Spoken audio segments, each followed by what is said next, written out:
Boa noite a todos. Vamos dar início ao nosso curso, ao 9º curso de pós-graduação Lato Sensu e especialização em Direito Público.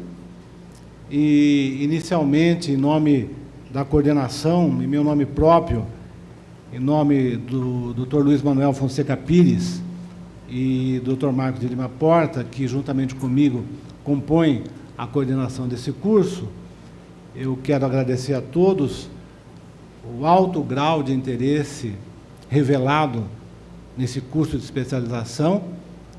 Anoto que nós tivemos 427 inscritos neste curso, dos quais, então, remanesceram os senhores selecionados no número de 150.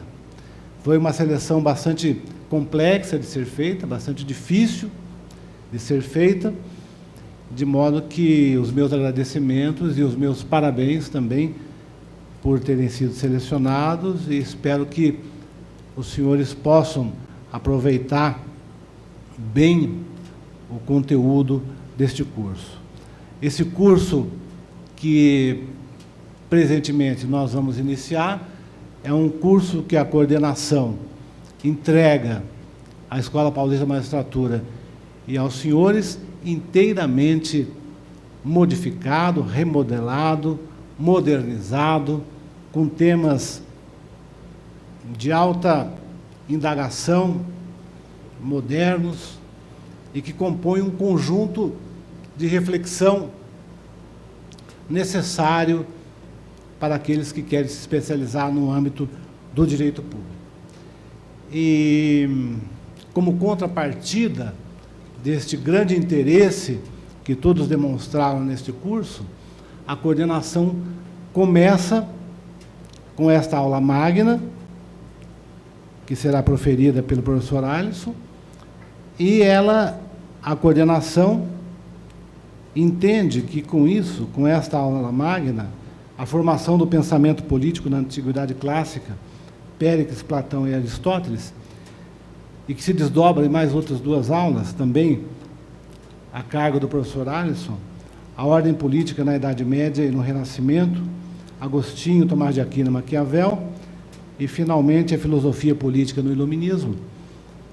A coordenação oferta esse extraordinário presente para os senhores, porque a presença do professor Alisson neste curso, nesta aula magna e nas aulas posteriores, se revelará, como todos vão saber, né? Eu já sei de antemão, mas vocês também vão saber, né, que é um presente que a coordenação vos oferece, que a Escola Paulista vos oferece, pela estatura intelectual deste professor, que será formalmente apresentada pelo Dr. Luiz Manuel, mas que, desde logo, eu não posso me furtar de deixar os meus agradecimentos em nome da escola, em nome dos juízes. É um grande privilégio receber um intelectual dessa estatura do professor Alisson. Não só da estatura intelectual, mas também da sua dimensão pessoal, que nada fica a dever à sua estatura intelectual. Ou seja, um homem de grande conhecimento, mas que só coloca os seus conhecimentos em favor da solidariedade, da igualdade, da generosidade e das boas causas. Então, com isso, eu passo a palavra ao professor Luiz Manuel, que fará a apresentação formal do professor Alisson. Boa noite a todos. Faço também os meus cumprimentos a todos os presentes, renovando aqui as palavras do desembargador Paulo Magalhães, em especial os cumprimentos pela seleção de 150 em relação a 427 candidatos inscritos para esse curso de especialização. A minha parte aqui é fazer inicialmente a apresentação formal do professor Alisson, que é professor da Faculdade de Direito da Universidade de São Paulo, da Universidade Presbiteriana Mackenzie, doutor e livre docente em Filosofia e Teoria Geral do Direito pela USP, autor, dentre outros, livros de crítica da legalidade, um clássico já da literatura jurídica brasileira, autor de Filosofia do Direito, já na sua 4ª edição, pela editora Atlas, também uma obra de referência em relação à introdução à filosofia, não só por apresentar os pensadores e os pensamentos clássicos, convencionais de qualquer curso de filosofia, mas pela forma que ele apresenta a divisão da história da filosofia. E o livro Estado e Forma Política, um livro já com repercussão internacional, já em processo aí de tradução para outros países, e que também é um marco já na história da filosofia do direito no Brasil. É com grande satisfação que recebemos o professor Alisson, porque ao longo dos últimos 2 anos, na Escola Paulista da Magistratura, na coordenação geral do direito público, o desembargador Paulo Magalhães e eu fizemos questão de tê-lo presente nos cursos que muitos aqui acompanharam, os cursos de controle da administração pública, ética e improbidade, hermenêutica e filosofia constitucional. A presença do professor Alisson tem um componente especial, tem um valor simbólico que nós fizemos questão de ter presente nesse curso de especialização, justamente pela coerência do seu pensamento, com a sua formação humanística e a sua prática, a sua forma de pensar em relação à preocupação com o próximo, à preocupação da realização do ser humano. Então, fazendo já coro aqui ao desembargador Paulo Magalhães, eu também digo da minha enorme satisfação de tê-lo aqui presente e passo, então, desde logo a palavra ao professor Alisson para darmos início ao nosso curso.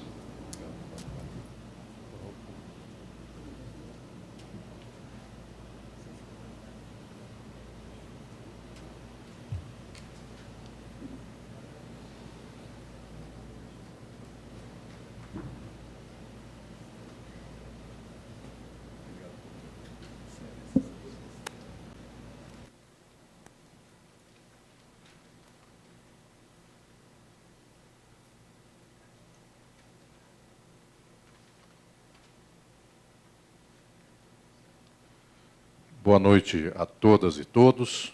É uma alegria encontrar a todos aqui, recebê-los aqui nesta noite, nesta aula que inaugura este curso de especialização em Direito Público. Dr. Marcos Porta, Dr. Luiz Manuel Fonseca Pires, amigos queridos, mais uma vez uma profunda alegria estar aqui com ilustres magistrados paulistas. Em vosso nome, eu cumprimento a todos os magistrados aqui presentes. Eu quero fazer uma saudação especial ao Dr. Paulo Magalhães da Costa Coelho, este ilustre, este excepcional desembargador que honra a história deste Tribunal de Justiça do Estado de São Paulo e que, em tantos anos que o conheço e que posso ter a alegria de estar próximo de suas ações, suas ideias e sua trajetória, eu posso dizer sem sombra de dúvida, o meu querido amigo Luiz Manuel, tenho certeza que corrobora esta percepção. Dr. Paulo Magalhães é um desembargador que ficará para a história, certamente, desse tribunal e, para quem sabe, para a história do nosso século, das lutas do nosso século. Uma alegria, em seu nome, Dr. Paulo Magalhães, eu quero cumprimentar também a todos os desembargadores que acompanham a este curso e faço também a saudação aqui a todos os presentes, a todas as presentes. Eu encontro colegas, alunos, pessoas que já há muito tempo tenho proximidade, me acompanham nestas reflexões. E quero, nesta noite, dar início a esta reflexão do direito público, começando pelo caminho peculiarmente mais alto das ideias que correspondem ao próprio direito público. Quando hoje uma pessoa inicia o seu trajeto de conhecimento em termos de direito e vem a se abeirar da área do direito público, essa pessoa toma por pressuposto que o Estado aí existe, ele está presente, e o Estado é quase uma entidade inexorável. O Estado é necessário. Nós só sabemos viver em sociedades que têm Estado. Tanto assim que saímos até do Estado do Brasil, desta entidade estatal brasileira, mas se andarmos geograficamente, caímos no estado do Paraguai. E um pouco mais, caímos no estado da Argentina.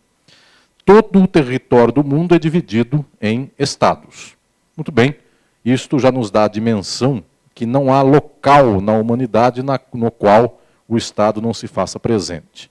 E nós também temos uma tendência de imaginar que esta figura do Estado é uma figura que existe em toda a história, por todo sempre, de tal sorte que nós só temos aqui no nosso transcorrer dos séculos e dos milênios uma certa mudança daqueles que mandam, do jeito pelo qual mandam, mas a figura de termos alguém mandando, esta figura seria também inexorável, tal qual esta entidade estatal. Tanto assim, minhas senhoras e meus senhores, que tradicionalmente a leitura de mundo que explica a sociedade, o Estado, o direito e a política, ela diz que onde há homens convivendo em sociedade, ali há direito. E quem é do campo jurídico, como esta plateia que aqui está, já ouviu esta noção muito antiga de que onde há sociedade, há direito. Se nós estivéssemos tratando do campo da política, uma faculdade de filosofia, uma faculdade de sociologia ou de ciência política, é mais ou menos a mesma frase levada para outro campo. Onde há sociedade, há entidade política ou há alguém mandando. Muito bem, só que na faculdade de Direito, minhas senhoras e meus senhores, nós lemos onde há sociedade, há direito, e nós concordamos com isto. É quase um axioma que inicia o conhecimento sobre direito e Estado.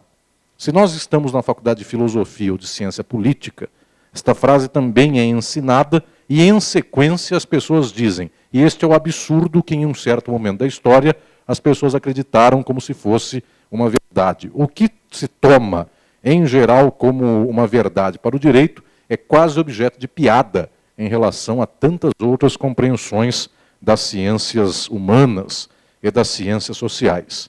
Daqui a 2 ocasiões, 2 aulas, eu terei a oportunidade de falar com todos, inclusive, a respeito de uma outra leitura da própria estrutura social e política, que é aquilo que certamente o jurista em algum momento já ouviu, já tratou a respeito, que é a doutrina do contrato social.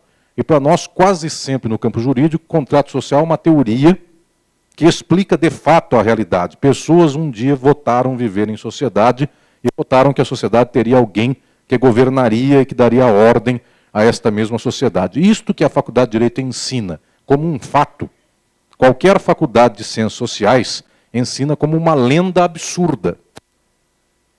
Nunca houve a ocasião no qual as pessoas viviam no meio do mato e um dia elas se encontraram e uma falou para a outra, vamos viver em sociedade, a outra falou sim, eu voto ser escravo, eu também voto ser escravo. E depois de 1.500 pessoas, eu voto ser rei e as 1.501 pessoas concordaram com este fato. E eu voto ter a terra, e eu voto trabalhar para você. Ou seja, o contrato social é uma mentira. Mas contada pela sociologia, é uma mentira que um dia foi explicada. Contada para a Faculdade de Direito, pela Faculdade de Direito, é uma verdade. Tanto é que nós temos um contrato social pelo qual, na sociedade, pobres e ricos querem viver nesta sociedade. Nós só não temos nenhum registro histórico do dia em que aconteceu este contrato social. Para todas as demais questões, o registro está muito claro, inclusive propriedade privada, propriedade do imóvel. Nós vamos ao cartório, tem carimbo e carimbo que vai atrás, mas nunca do contrato social. Estou dizendo para todos que, ao começar a trajetória de reflexão sobre o direito público, imediatamente nós somos levados a pensar sobre o Estado, sobre a política e a sociedade. Para começar qualquer reflexão nesse nível, é preciso pensarmos a esse respeito. Eu quero aqui com todos, nesta ocasião, que inaugura este curso, dizer de início que política, se temos hoje e tivemos no passado, ela não é a mesma coisa no passado e no presente. Se tivemos pessoas mandando, e mais que pessoas, também se tivemos instituições de mando social, no passado e no presente, estas instituições e o modo pelo qual as pessoas andavam no passado e mandam no presente não são equivalentes. Portanto, não adianta jogarmos luzes ao passado para dizermos que em toda a história alguém mandou em alguém. Muito mais relevante que isto é sabermos como, em cada momento da história, alguém mandou em alguém. E agora, ao invés de fazermos uma leitura muito pela rama, muito superficial, muito banal da vida social, da vida política, da vida do Estado e da própria estrutura do direito, nesta mesma sociabilidade, é preciso entendermos que cada momento da história se estruturou de modo distinto e, por conta disso, o jeito pelo qual nós entendemos o direito hoje é profundamente distinto do modo pelo qual se entendia o direito no passado. Falo aqui a uma plateia que está recebendo este curso e que abre um curso em 2016. Se estivéssemos em 1816, portanto, se nós retrocedêssemos 2 séculos na história, e 2 séculos para nós é quase nada, dado que, em geral, a Faculdade de Direito ensina sobre o Tício, Caio e o Incitatus, que são do direito romano. Portanto, coisas de 2.500 anos passados, 200 anos é pouco. Há 200 anos, nós tínhamos tribunal. Não era o de Justiça de São Paulo, porque, por um acaso, o Brasil não era um país independente. Mas a metrópole, Portugal, administrava a colônia e tinha até direito administrativo. E tinha figuras cujo nome é igual ao nosso nome de hoje. Tribunal, relação, passo, desembargador, juiz, promotor, procurador. Nenhum desse nome foi inventado há pouco tempo. Todos esses nomes advêm, inclusive, de coisas muito passadas, tão, aliás, primitivas quanto portaria. Esta norma jurídica de hierarquia menor, segundo o ordenamento jurídico de Portugal e do Brasil, e essa expressão portaria só faz sentido para Portugal e para o Brasil, dado que a norma era fixada na porta. Então, era quase um mural no qual a pessoa afixava uma certa norma, e daí portaria. Só faz sentido isto para quem é falante da língua portuguesa. E até hoje nós usamos portaria como se fosse uma norma de hierarquia ou de escalão mais baixo, sendo que nós não temos mais porta para fixar coisas. Muito bem. Ou então a porta não é mais utilizada para isto. Eu estou dizendo que portaria já tem faz 600 anos. O rei de Portugal já fazia portarias. Só que o modo pelo qual ele fazia portarias, e o modo pelo qual hoje existe uma portaria do Tribunal de Justiça, regulando inclusive o horário de apresentação do servidor em tal gabinete, isto, minhas senhoras e meus senhores, não faz com que portaria lá e cá sejam a mesma coisa. A portaria do passado, ainda que seja norma de escalão menor, ela é uma vontade de um rei que possui um Estado e uma sociedade. Este rei é absoluto. Este governo é absolutista. Portanto, o rei possui uma sociedade. Ele possui magistrados. E uma magistratura é posse do rei. Ele, então, delega uma atividade a um magistrado. Ele investe um certo magistrado em tal condição, e a partir daí, este magistrado julga em nome de um rei. Se nós observarmos, o nome magistrado existe hoje. Meirinho também vem desse tempo. Um assessor de um desembargador, só não tinha o nome assessor desembargador, mas a função existia como tal. O que eu quero dizer para todos é que nós temos uma estrutura na qual os nomes e até mesmo a aparência do cargo, tudo isso é igual, lá e cá. Só que hoje, meus senhores, ninguém é magistrado, ninguém é procurador, ninguém é uma pessoa que ocupa um cargo público, nada disso se dá porque um dono da sociedade delegou a essa pessoa tal competência. Inclusive, na origem, desembargador não era um nome nobre, tal qual a portaria. Uma pessoa se enrola e o desembargador tem quase uma origem de desembaraçador. Alguém embarga e alguém desembarga. É só isto. Bem, era um funcionário do rei, um operador do rei, para desembargar o que alguém embargou. Só. Muito bem. Neste sentido, tanto é que tradicionalmente o nome magistrado soava pela história do latim mais nobre do que desembargador. Só em Portugal e no Brasil é o contrário. Magistrado é quem ensina. Magister, magistério. Portanto, o nome magistrado sempre soou pelo latim mais nobre do que propriamente desembargador. Mas como na história de Portugal, Portugal é um estado de um rei, e o rei manda alguém desenrolar o que é seu. E um desenrolava na primeira instância, e o outro desenrolava na segunda instância. Esse desenrolador tornou-se, então, um homem mais nobre do que um magistrado. Muito bem.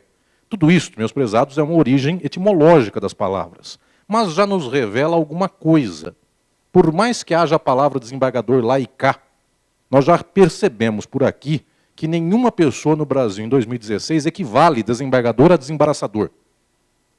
Se a equivalência não é feita por ninguém, sendo que numa origem podia ser uma equivalência etimológica. Muito bem, as coisas se dão como tal. Tal qual também nós não fazemos uma equivalência de magistrado com professor.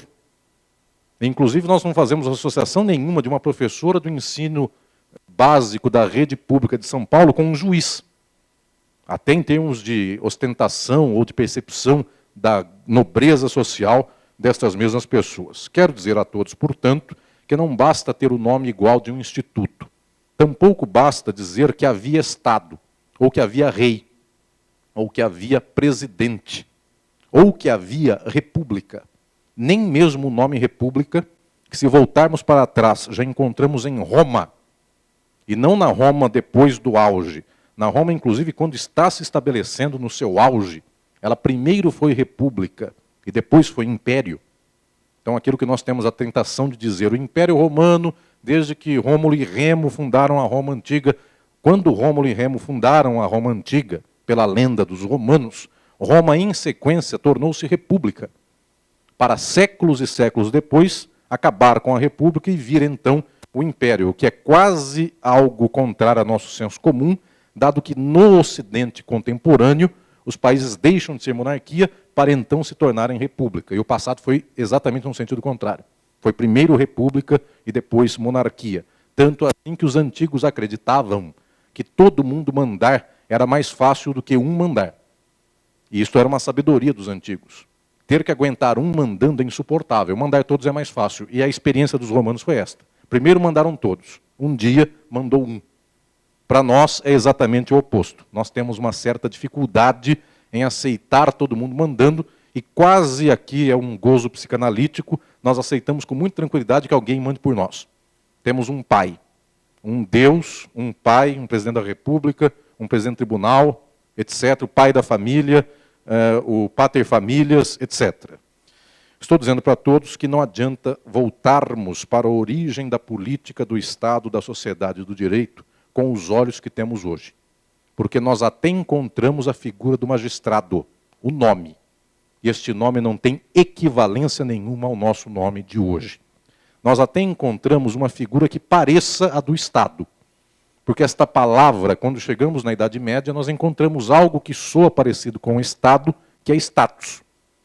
Só que status quo não tem nenhuma acepção daquilo que é o Estado moderno, e em especial o Estado contemporâneo. Daí, meus prezados e minhas prezadas, quando alguém vem estudar direito público, não adianta fazer nesta concepção que é simplesmente uma espécie de enciclopédia mal lida, que é tentar entender como no passado dos romanos, dos gregos, do Código de Hammurabi, e há uma tendência quase inexorável do jurista a buscar a primeira aula, uma referência ao Código de Hammurabi, há administradores do rei persa, portanto estava ali o direito administrativo, o direito público dos antigos persas. Esta referência para nada serve. Porque, fundamentalmente, não há direito público na antiguidade. E não pode haver direito público do modo pelo qual nós conhecemos, porque não há noção de público no passado, como é a noção de público nossa hoje. Quando nós dizemos direito público hoje, imediatamente nós pensamos, eu tenho aqui uma plateia de centenas de juristas que me acompanham nas mais variadas profissões, tanto do Poder Judiciário quanto fora do Poder Judiciário, todos quando pensam hoje em direito público, imediatamente tem na cabeça o seguinte: isso é o contrário do direito privado. Enquanto um é dispositivo, o meu é cogente, se sentem do direito público. Portanto, nós temos aqui alguns esquematismos mentais pelos quais nós nunca bebemos na fonte da compreensão do direito público, simplesmente porque chegamos para descobrir um evento novo. Não é a descoberta de um asteroide, do qual não sabíamos nada. Para nós hoje, quando falamos em direito público, ele não é o privado. Muito bem, se nós tomarmos o passado, o que se pode chamar por público não é direito público. O que se pode chamar por público, no final das contas, está na dependência de quem é dono daquela sociedade. Então, o público é simplesmente aquilo que o dono da sociedade deixou para que as pessoas organizassem por si só, ou deixou, então, como sua organização para essa mesma sociedade. Quando nós pensamos num faraó do Egito, ele também deve ter feito alguns mandamentos públicos. E esses mandamentos diriam por lá como as pessoas deviam se vestir, como elas deviam se comportar, como seria o comportamento num dia dito sagrado, como seria a roupa dessas pessoas, se o faraó passasse pela rua, como as pessoas deveriam olhar para baixo e não olhar para o olho do faraó, porque ele é Deus. Muito bem, se nós olhássemos isso com o nosso olhar de hoje, nós veríamos normas de direito público, dado que as privadas seriam como é que alguém casa com alguém na Roma Antiga, isto é direito de família. Nós temos a tendência de arrastar aquilo que é a nossa classificação de hoje para o passado. Mas no passado, meus senhores, o público e o privado eram propriedade, posse bruta do faraó. Portanto, não há direito público, há até algo público, só que de propriedade de um faraó. Isto para dizer, então, que o começo dessa reflexão não deve aqui fazer com que nós venhamos a bater no passado com o olhar do presente. Isso não nos serve. No entanto, o jurista, eu volto a dizer, tem uma tendência inexorável a ser rápido. E quase sempre, isto é uma piada, inclusive, da vida universitária, qualquer dissertação, ou tese, ou monografia, ou trabalho de conclusão de curso, de qualquer instituto jurídico possível do mundo, a pessoa diz por lá, a citação no Código de Hammurabi, a citação no Código Manu, a citação entre os gregos, a citação entre os romanos, a citação na Idade Média, e então, na Idade Moderna, próximo passo, no Brasil hoje, depois de 14 linhas, direito comparado da citação. Esse esquema só faz com que nós tenhamos uma informação de um livro de orelhada que, no Código de Hammurabi, alguém citava alguém gritando, ou então, em Roma, tocava um clarim. Isto era equivalente à citação. E se a pessoa não ouvia, azar dela, citada estava. Para nós, não funciona como equivalência para o nosso tipo de leitura de mundo de hoje, porque, de fato, as pessoas hoje têm direito à citação. E direito à citação é direito subjetivo. Direito de ser citado. Muito bem. No passado, não. O rei citava se queria. E se ninguém escutou, azar de quem não escutou. E se fosse surdo, azar dele. Só. Era o rei falando. Muito bem, meus senhores. Quando olhamos para o passado, portanto, temos uma grande dificuldade porque a sociabilidade passada é diferente da sociabilidade presente. E agora eu quero falar a todas e todos aqui que o primeiro passo de distinção do nosso tempo em relação ao passado se dá exatamente quando a estrutura da nossa sociedade começa a ser instalada. Vivemos numa sociabilidade, numa estrutura social de tipo capitalista. Então, quando o capitalismo começa a se instalar, nós também começamos a ter uma série de relações sociais e institutos correspondentes, que são esses institutos e relações sociais nossos. Aquilo que nós conhecemos por tal, o modo de operacionalizar o direito público e privado, o Estado, seus institutos, seus cargos, suas funções, seus atributos, competências, tudo isso é muito peculiar, tudo isso é muito específico do capitalismo. Embora haja a palavra e uma função institucional de magistrado no passado, essa função, esse cargo, esse nome não operam como o nosso, e o nosso começa a ter característica a partir do capitalismo. Falando então para todas e todos os presentes, quando chegamos nos séculos XVI, XVII, XVIII, aqui está sendo gestado este modo de relação social que então, do século XVIII para o século XIX, nós vemos florescer como tal, e a partir daí é o direito como nós sabemos, é o direito como nós conhecemos. Muito bem, nós temos 250 anos no máximo de direito do tipo nosso. Michel Villet, o maior pensador da filosofia do direito francesa no século XX, catedrático da Sorbonne, da Faculdade de Direito de Paris, em filosofia do direito, no começo do século XX, fez uma pesquisa célebre, em meados do século XX, melhor dizendo, sobre quando surgiu o conceito de direito subjetivo. A primeira vez que alguém escreveu a palavra, a expressão direito subjetivo, foi em 1650. E escreveu e ninguém deu importância nenhuma para isso. Foi só 1700, 1800 que começaram a desenvolver o conceito. Ou seja, não tem direito subjetivo em Roma. E se não tem isto em Roma, nós não temos o arsenal que instrumentaliza o direito contemporâneo no passado, ainda que haja magistrado. E ainda que haja figuras que nós venhamos a associar, nós temos aqui uma tentação de aproximar com a figura do Estado. O imperador romano não necessariamente equivale à figura da rainha da Inglaterra. ou não necessariamente equivale à figura do presidente dos Estados Unidos. Portanto, não tem a mesma relação social que forma essa base. Eu vou começar aqui uma trajetória, nesta aula magna, mas também nas duas aulas subsequentes. Esta trajetória passará pela formação da política, da sociabilidade, da noção do que é público, em épocas históricas passadas até chegarmos ao presente. E estas épocas históricas passadas, elas são suficientes para nós, elas se revelam para nós, tal qual nós temos na história, nesta disciplina que a faculdade ensina, ou que eventualmente o ensino médio nos legou, mas a ciência da história, ela costuma classificar os grandes períodos da sociabilidade naqueles que são os grandes modos de produção da história. Então, ao invés de desfiarmos um rosário de fato a fato, desde o passado até o presente, nós temos um grande guia que a ciência da história nos lega, que é entendermos estas sociabilidades a partir dos modos pelos quais as pessoas produzem a sua vida social. O nosso é o capitalismo. Antes do capitalismo, se tomarmos por referência, essa referência, inclusive, é uma referência quase racista, ela é bastante estereotipada, mas os senhores vão entender o que eu vou dizer. Se tomarmos por referência o Ocidente, uma história contada como se fosse pela Europa, antes do capitalismo, na Europa tivemos o feudalismo. E antes do feudalismo tivemos o escravismo, ou escravagismo, como aqui no Brasil, traduzindo o esclavagisme do francês, nós falamos como tal. Então nós vemos na história pelo menos 3 grandes modos de produção ditos da humanidade em civilização. Isso aqui também é uma ironia, dado que os homens da caverna não eram civilizados, nós somos, enfim. E os senhores já sabem que quer dizer uma história de 5.000, 7.000 anos de civilização. Morte, horror, fome, isso há 7.000 anos e hoje, no dia de hoje, de fevereiro de 2016.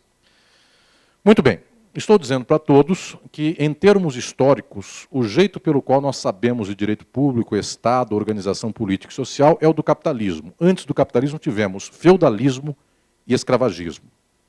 E nós não podemos fazer tábula rasa de feudalismo e escravagismo dizendo, então, temos um jeito de pensar o direito que é o capitalista e antes era tudo igual. Escravagismo tem um jeito de pensar a política e de organizar de fato a política e o feudalismo tem outro. E o capitalismo tem outro. De tal sorte que se nós acompanhamos 3 modos de produção na história, nós acompanhamos também 3 organizações da sociedade. Claro, há uma sociedade escravagista diferente da outra. Claro, existe o direito público do Brasil e o direito público da Suécia. Existe o direito público da Índia, do Sri Lanka. Mas Sri Lanka, Índia, Brasil e Suécia são 4 direitos públicos capitalistas, por mais diferentes sejam. Tal qual houve um feudalismo cristão e um feudalismo muçulmano, mas feudalismo. E o escravagismo, meus senhores, houve o egípcio, houve o hebreu da Bíblia, houve do tempo dos persas, o de Hammurabi, houve dos gregos, houve dos romanos, cada qual é totalmente diferente do outro, mas todos escravagismo. Portanto, estou aqui, de início, dizendo a todos que nós temos 3 modos de produção e 3 organizações sociais muito distintas, que podem ser agrupadas nas suas características mais importantes. A capitalista, que é a nossa, a feudal, que veio antes, e a escravagista, que veio antes da feudal. E também estou lembrando a todos que estou aqui contando a história das sociabilidades pelo Ocidente. Tanto é que um país que começa e se orgulha, passados 16 anos desse fato, de no ano 2000 comemorar 500 anos do descobrimento do país, ele ignora totalmente que houve índios por aqui cuja história é ignorada. Portanto, descobrimento não é bem a palavra, mas nós podíamos usar em 1500, continuamos usando em 2016. Portanto, se eu contasse pelos índios do Brasil, ou se eu contasse pelos maias, astecas e incas, é a história do horror. Porque esses povos eram muito avançados, chegaram um dia espanhóis e portugueses, sujos inclusive, cujas doenças exterminaram esses povos inteiros por causa simplesmente do contato. Não tomavam banho e os índios tomavam. Portanto, pode ser, inclusive, uma história altamente horrorosa. E, inclusive, isso que nosso grau de distinção social, usar terno e gravata, em pleno trópico, e eu estou falando em fevereiro de 2016, pode ser tomado como ridículo humano, exatamente pelos povos originários desta terra paulistana. Portanto, loucos somos nós que temos que gastar, inclusive, para comprar esta roupa, e eles viviam muito mais felizes. E já antecipo também dizendo que é um olhar etnocêntrico europeu, esse de dizer que pelo menos nós salvamos nossas vergonhas e nossos pudores, porque exatamente esconder é quase a tentação de querer saber o que tem escondido, enquanto não esconder nunca causou emoção erótico, sexual nenhuma aos índios do Brasil. Portanto, já crescia observando tal qual observar uma caixa de som, não desperta grande interesse, está por aí. Muito bem, meus senhores. Contando a história pelo Ocidente, temos 3 modos de produção. Se nós contássemos pela África, a contagem é outra, pelo Oriente, a história é outra, pela América pré-invasão europeia também, a história é outra. Começando esta história pela tradição europeia, que é esta que, inclusive, a comunidade branca do Brasil, que é basicamente 99% dos juristas, conta, dado que basta olhar qualquer plateia de direito, ela é basicamente de 99% de brancos, e ditos europeus, ainda que da Itália, como é o caso desse que vos fala, cuja ascendência é italiana, mas é uma Europa que se considera como tal, portanto já passa um traço em relação ao resto do mundo. Meus senhores, nesta história, o primeiro momento no qual a política se instaura e se instala é a Idade Antiga, a idade do escravagismo. Este escravagismo ele foi muito comum, ele foi muito reiterado em grandes porções da humanidade. Nós temos um relato que, inclusive, para o Ocidente, esse relato é muito conhecido. É o da Bíblia dos Hebreus, este livro considerado sagrado dos Hebreus, conta a história de um povo que, de ponta a ponta daquele relato, é um povo que viveu sob regime de escravidão. Certas horas sendo senhor de escravos, certas horas sendo escravo.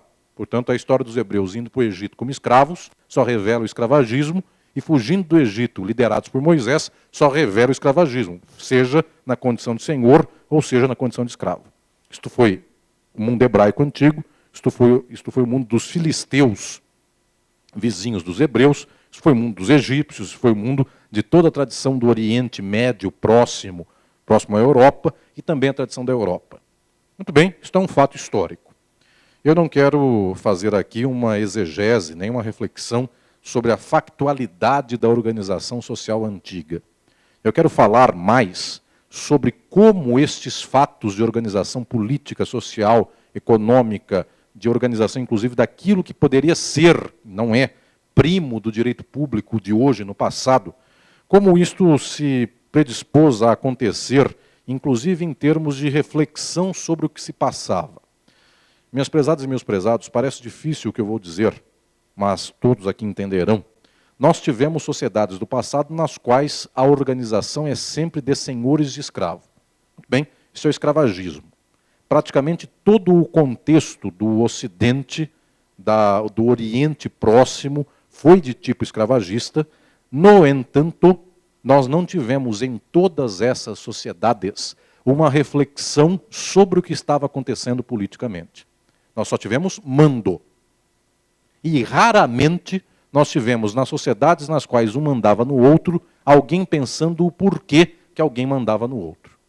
A explicação recorrente do passado para o fato de alguém mandar em alguém é uma explicação que é tão antiga, tão reiterada, que até hoje ela perpassa os escaninhos da explicação do capitalismo, e ela não é a explicação do capitalismo, mas ela ainda persiste numa massa social como sendo a explicação do mundo.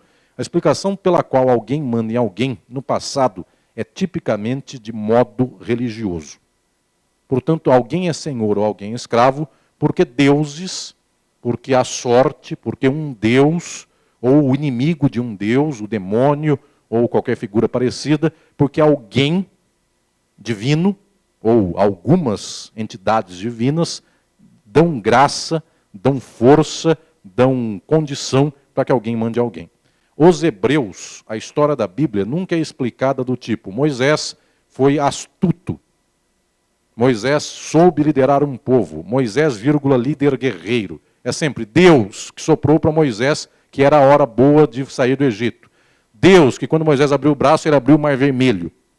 E o povo passou, e logo em sequência, o último que pôs o pé do outro lado, o mar voltou a fechar, sem causar um tsunami. Né? Tudo águas tranquilas. Muito bem, meus senhores, todas essas explicações, Noé, que foi avisado de fazer um barco, que todos os bichos do mundo em dupla entraram nesse navio portentoso, coube hipopótamo, elefante, enfim, girafas e outros mais. Toda essa estrutura é uma narrativa de mundo que diz que um Deus organizou um povo contra outro povo. Em geral, uma narrativa que não fecha, porque este Deus que é dos judeus e dos filisteus escolheu os judeus, tanto escolheu que assinou um contrato com os judeus tinham dúvida se Deus cumpria a palavra, e esta arca da aliança era carregada pelos hebreus para mostrar que Deus é deles contra os vizinhos filisteus. Muito bem, esta forma de explicar o mundo é do passado. Claro, alguém dirá, mas até hoje, estamos em 2016, uma pessoa explica o mundo dizendo, eu tive notícia, inclusive ontem, que existe uma entidade religiosa, uma igreja, que tem uma sessão semanal para que Deus opere milagres em processos judiciais. Portanto, intercessão divina em processos.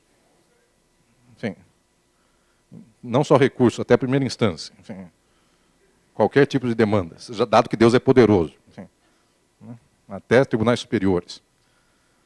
Se duvidar, até o STF. Enfim, se Deus for muito poderoso. Muito bem, meus prezados. O que eu estou dizendo para todos é que as pessoas, no senso comum, imaginam isso. Graças a Deus, aquele juiz decidiu em meu favor. Que bom que eu conheço fulano de tal, que ótimo que foi assim, etc. Nós, no entanto, não temos uma explicação jurídica que seja desse nível. Para nós, um magistrado é alguém investido em tal cargo a partir de estipulações de regras de competência que vêm de norma jurídica. Muito bem, nossa explicação é uma explicação laica. O passado, de ponta a ponta, não teve explicação laica sobre as coisas. Um povo virou escravo porque um Deus castigou. Um povo foi dominado por outro porque faltou uma oferenda à deusa tal. E um povo foi libertado porque esta deusa, então, gostou do povo e a sorte virou. Muito bem, isto foi toda a explicação político-social, jurídica do passado. À exceção, meus prezados e minhas prezadas, de um povo em um certo momento. E residualmente de um segundo povo, mas fundamentalmente de um povo. Houve um tempo, isto em alguns séculos da história antiga, no qual os gregos, e não todos os gregos, alguns gregos, começaram a explicar o jeito de organizar a sociedade não a partir de mitologia, mas a partir de uma explicação nas próprias bases daquela sociabilidade. Então, tecnicamente, em um certo tempo, esse tempo foi o apogeu da Grécia antiga, e esse apogeu, inclusive, não é de toda a cultura grega, é de uma certa cultura dos gregos, que está baseada essencialmente em Atenas, lembrando que não existe Grécia, como nós conhecemos hoje, um estado chamado Grécia.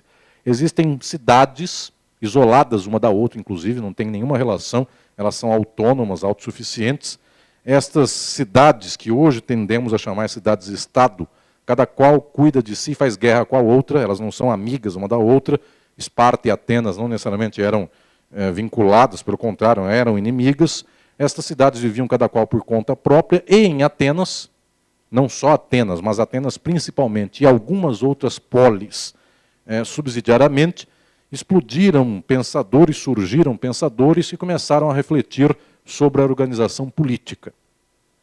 Meus prezados, é claro que eu estou fazendo aqui um corte, este corte eu tenho uma plateia com maturidade suficiente para entender isto. É claro que nós estamos aqui olvidando, nós estamos deliberadamente tampando uma visão sobre a possibilidade de que na África tenha havido pessoas que refletiram sobre a sociedade.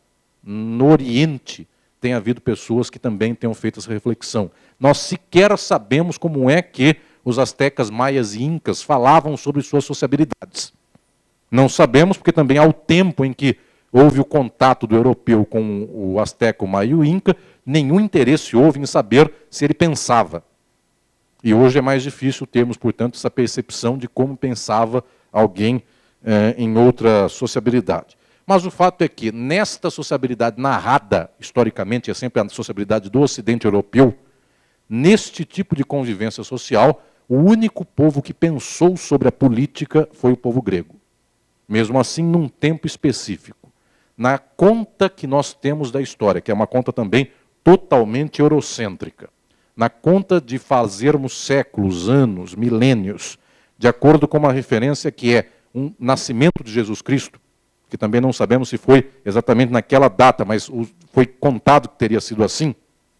Muito bem, nesta conta do nascimento de Cristo, o tempo em que os gregos pensaram sobre a política, a organização social e a justiça na própria sociedade, isto é, 5 séculos antes de Jesus nascer. Muito bem, no século VI, no século V e no século IV, nesse espaço que vai uns 200 anos, 150 a 200 anos, floresceu entre os gregos um pensamento sobre a política, a ordem, a própria sociabilidade, por que alguém manda em alguém, e se manda por causa disso, isso é bom, isso é ruim, isso é justo. Esse pensamento é luminar. Muita gente, inclusive na história, chama a isto de milagre grego. Milagre. De fato é miraculoso que nenhum povo da história da humanidade tenha pensado sobre a política, o poder, quem manda, quem julga, quem obedece, por que manda e por que obedece, e na Grécia surgiu isto. Isto surgiu, meus prezados, no prazo de uns 150 anos, isso se deu num prazo de 150 anos, mais ou menos. A história conta esses 150 anos arredondando para menos, para dar um nome mais rotulado e mais expressivo. A história conta essa época como sendo o século de Péricles.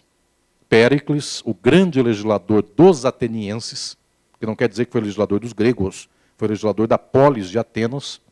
Em um certo momento, Péricles, com muitos acertos e alguns desacertos, ele conseguiu organizar uma certa estrutura de coesão social em Atenas que foi bastante virtuosa para aquele período.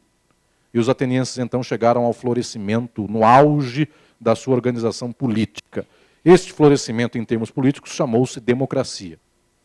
Cratoscracia é a organização política, demo, povo. Democracia, portanto, foi uma organização política que vinha do povo. Não foram só 100 anos, é que a expressão século de Péricles pega 2 séculos. Nesse tempo foi o período de auge da própria Grécia. E por que não prosperou? Logo em seguida, os gregos foram invadidos por Alexandre o Grande da Macedônia, e a estrutura política dos gregos foi dizimada, e em sequência, macedônios e gregos juntos foram invadidos pelos romanos, e então a história da Grécia acaba, por tabela, sendo a futura história de Roma. Roma, que tinha até uma astuta organização política, em alguma medida peculiarmente distinta da grega, em algumas coisas melhor, outras coisas pior, mas Roma que não tinha grande reflexão sobre a política. A Roma antiga fazia política, mandava, não tinha necessariamente uma reflexão do porquê mandava. Isso, meus prezados e minhas prezadas, é quase sempre uma tradição reiterada na história, tal qual a Roma antiga que mandava na política e não tinha filosofia política. Isso se dá no nosso tempo. Os Estados Unidos mandam no mundo e os filósofos da política não são norte-americanos, são europeus. Nem tão miseráveis para ter que trabalhar todo dia cortando cana e não poder ler nem escrever, mas também nem tão ricos a ponto de ter que pensar e dar um tiro no pé. Portanto, a França do nosso tempo e a Alemanha do nosso tempo são equivalentes à Grécia do tempo do passado. A Grécia não era a sociedade mais rica do passado, era Roma. Nem tampouco foi a mais pobre. A mais pobre naquele contexto, por exemplo, a hebraica, fez um livro religioso. Muito bem, a Grécia, naquele tempo, teve condições para pensar por que era a organização política daquele modo. Meus prezados, está aqui a explicação do porquê o primeiro pensamento sobre política, sociedade, justiça, organização das pessoas em vida social se deu na Grécia. Porque a Grécia, de fato, em um certo momento, teve condições muito privilegiadas. Uma delas foi o fato, inclusive, geográfico, das cidades gregas se localizarem no mundo mediterrâneo, e a Grécia se localizava, em especial, numa rota de cruzamento marítimo de muitos povos.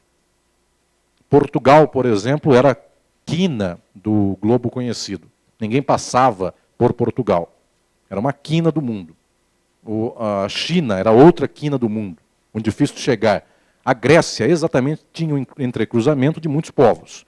Isto representa, inclusive, a todos os presentes, quero explicar, o fato de que os gregos tinham um panteão de deuses e deusas.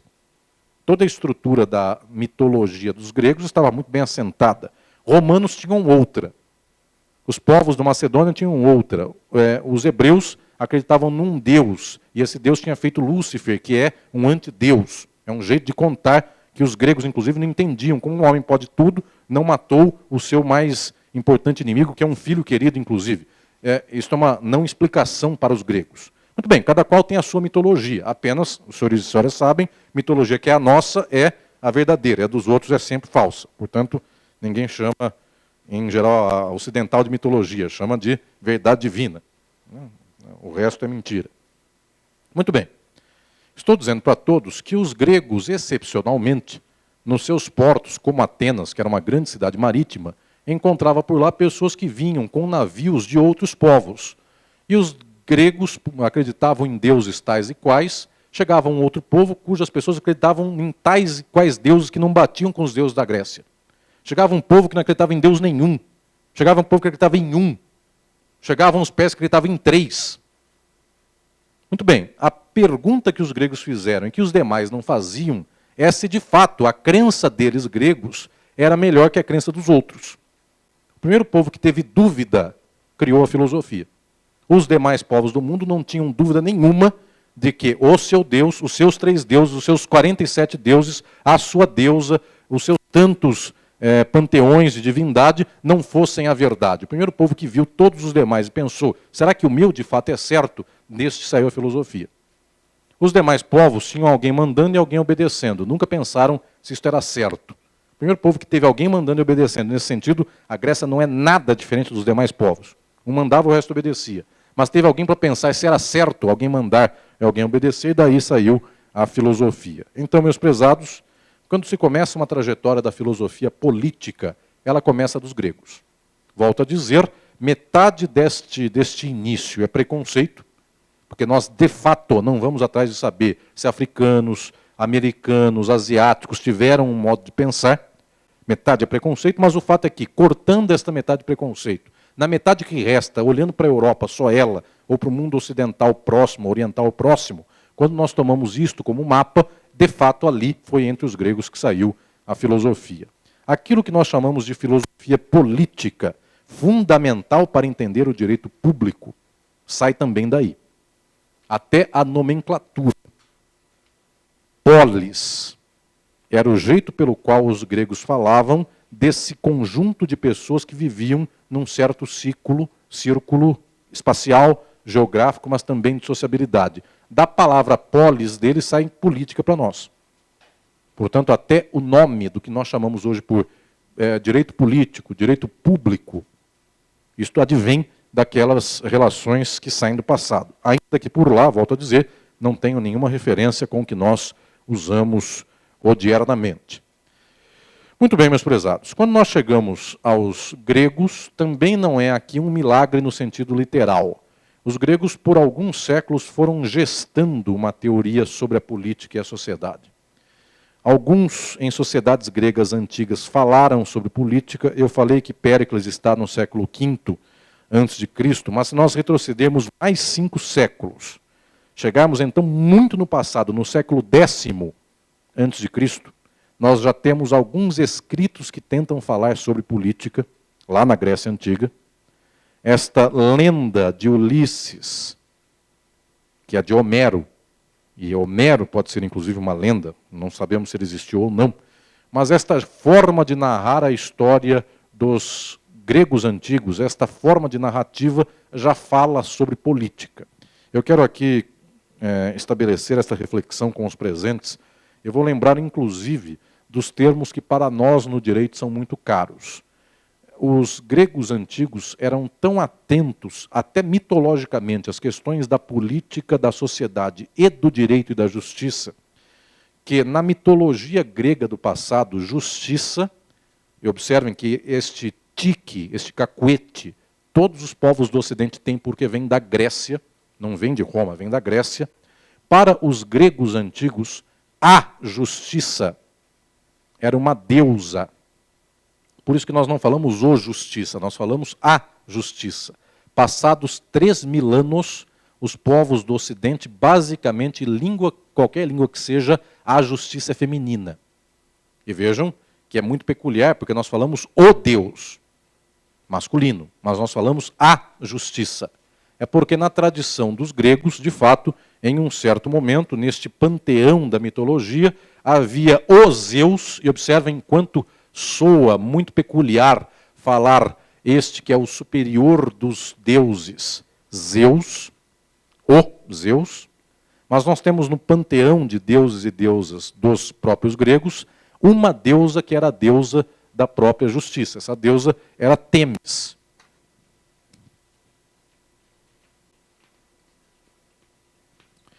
A esta deusa Temis correspondia a justiça.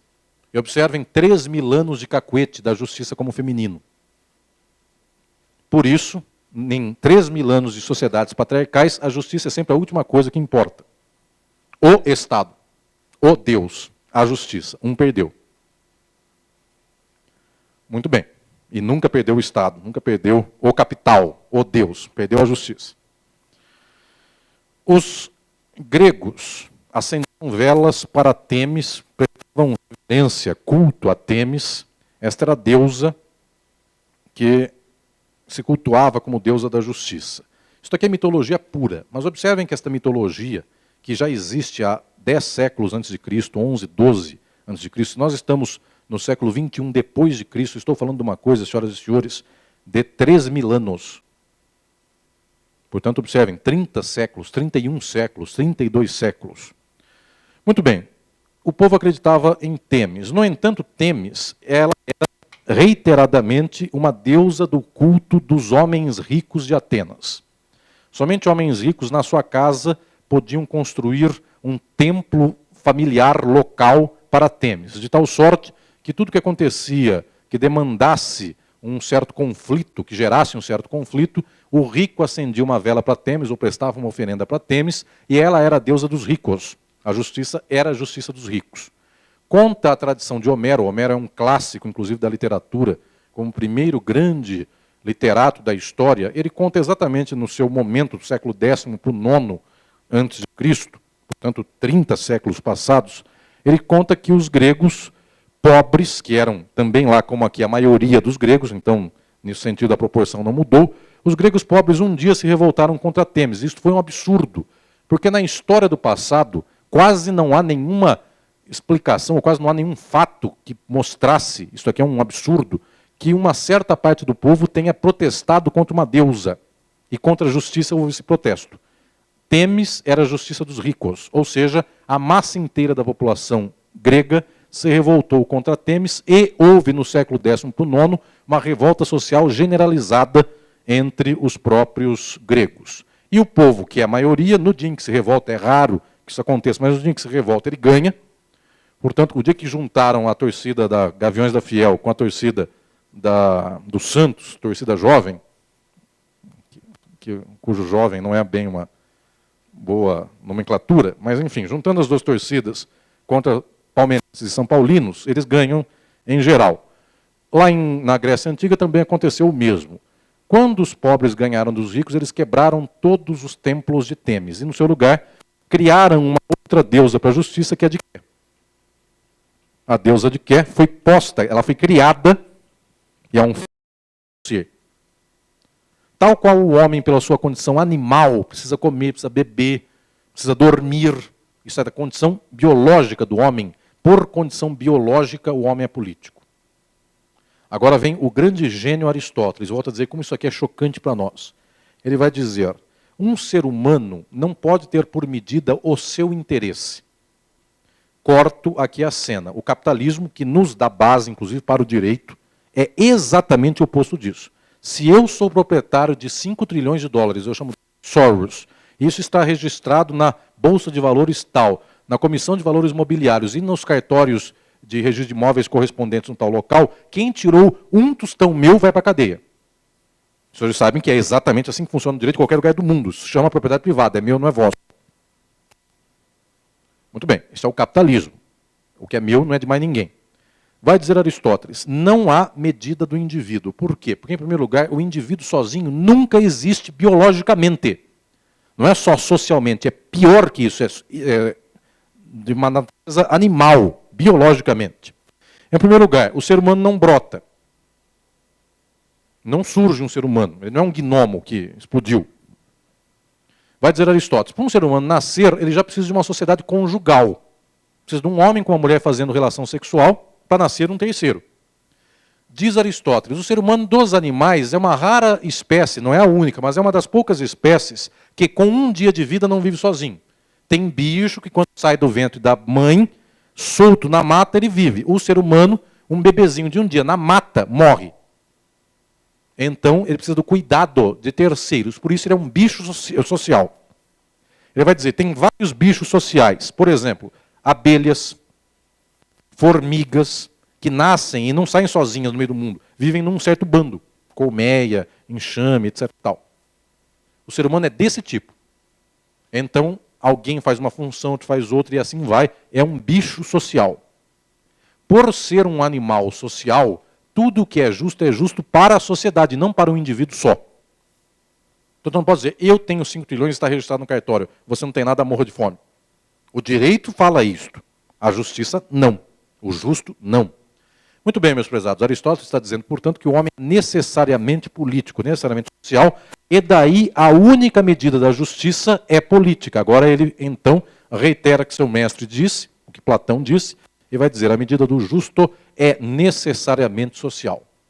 Por falar isto, ele foi um gênio, ele foi aplaudido, inclusive, historicamente, até que chegou o capitalismo.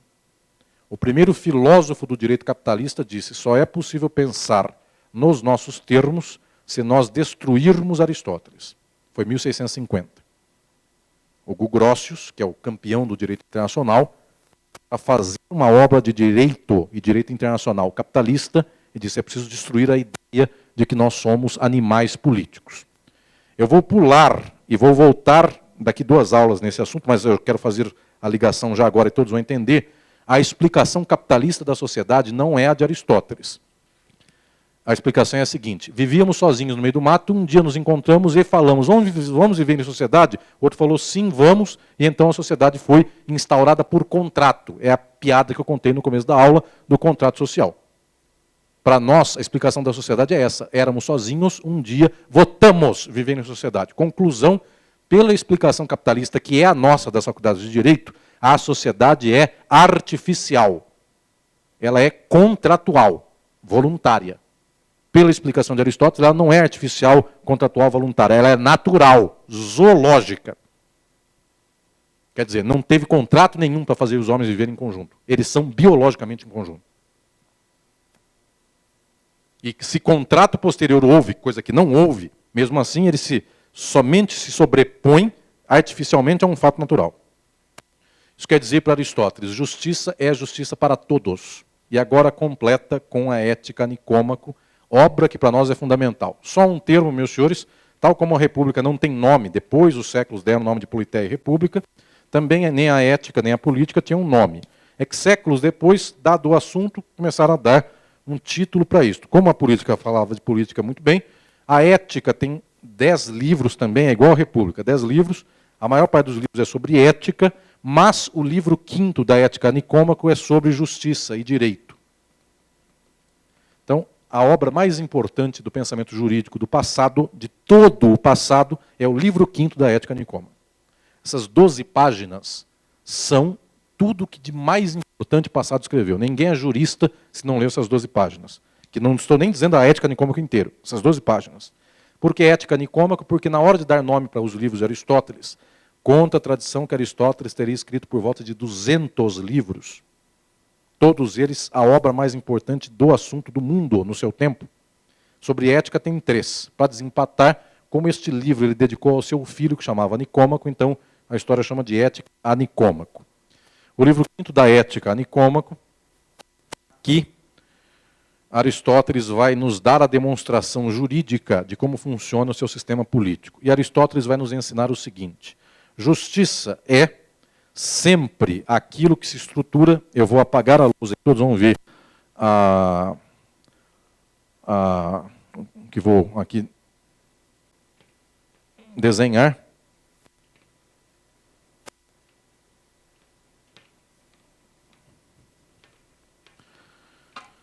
No meu livro Filosofia do Direito eu faço do conceito de Aristóteles uma fórmula, vocês vão entender. Justiça é qualquer coisa que não esteja nem na carência, nem no excesso. Esta fórmula agora os senhores conseguem entender qual é o conceito de Aristóteles sobre justiça. Justiça é qualquer coisa que não seja nem carência, nem excesso. Muito bem. Portanto, a medida do justo é altamente variável, porque carência e excesso são conceitos que podem ser aferidos somente em condições concretas. Eu dou um exemplo no livro de Filosofia do Direito, nas minhas aulas, e todos aqui vão entender, eu vou usar também para cá. Eu moro na beira do Rio Amazonas, numa comunidade ribeirinha de 10 casas, na beira do Rio Amazonas. Neste dia de fevereiro de 2016, na beira do Rio Amazonas, eu tenho a ideia de pegar uma borracha, um motorzinho, enfiar a borracha no Rio Amazonas, na frente do Rio Amazonas é meu casebre, eu faço um chafariz. Põe a borrachinha para cima e fica saindo água o dia inteiro, dia e noite, ligado num motorzinho. A pergunta é justo fazer um chafariz no Rio Amazonas? Olhem que nós respondemos pela filosofia moderna do modo exatamente contrário do que respondia o antigo. A cabeça de todas as senhoras e todos os senhores foi programada para responder de outro jeito. É a resposta capitalista. Olhem como Aristóteles responde. É justo eu pegar água e usar na beira do Rio Amazonas? Nós temos a tendência de achar que justiça é normativa. Nós vamos pegar uma norma do Departamento de Água e Esgoto que vai dizer o seguinte: justiça da água é usar X litros d'água por dia. Ponto. Baixa o decreto do governador dizendo que, na falta d'água, agora virem-se. Ok. Para nós, justiça é se nós seguimos ou não seguimos uma norma. Aristóteles é chocante, porque ele vai nos dizer o seguinte: justiça não tem relação nenhuma com norma. Não tem. E ele desmonta toda a inteligência de um jurista sobre o mundo.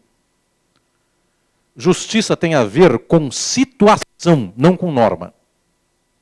A medida do justo é situacional. Em termos de história do pensamento jurídico, muitos chamam isso por justiça casualística, que é só dos antigos, os modernos não têm. Eu tenho água no Rio Amazonas. Observem o que eu vou falar. No Rio Amazonas eu gastei 1.000 litros de água por dia.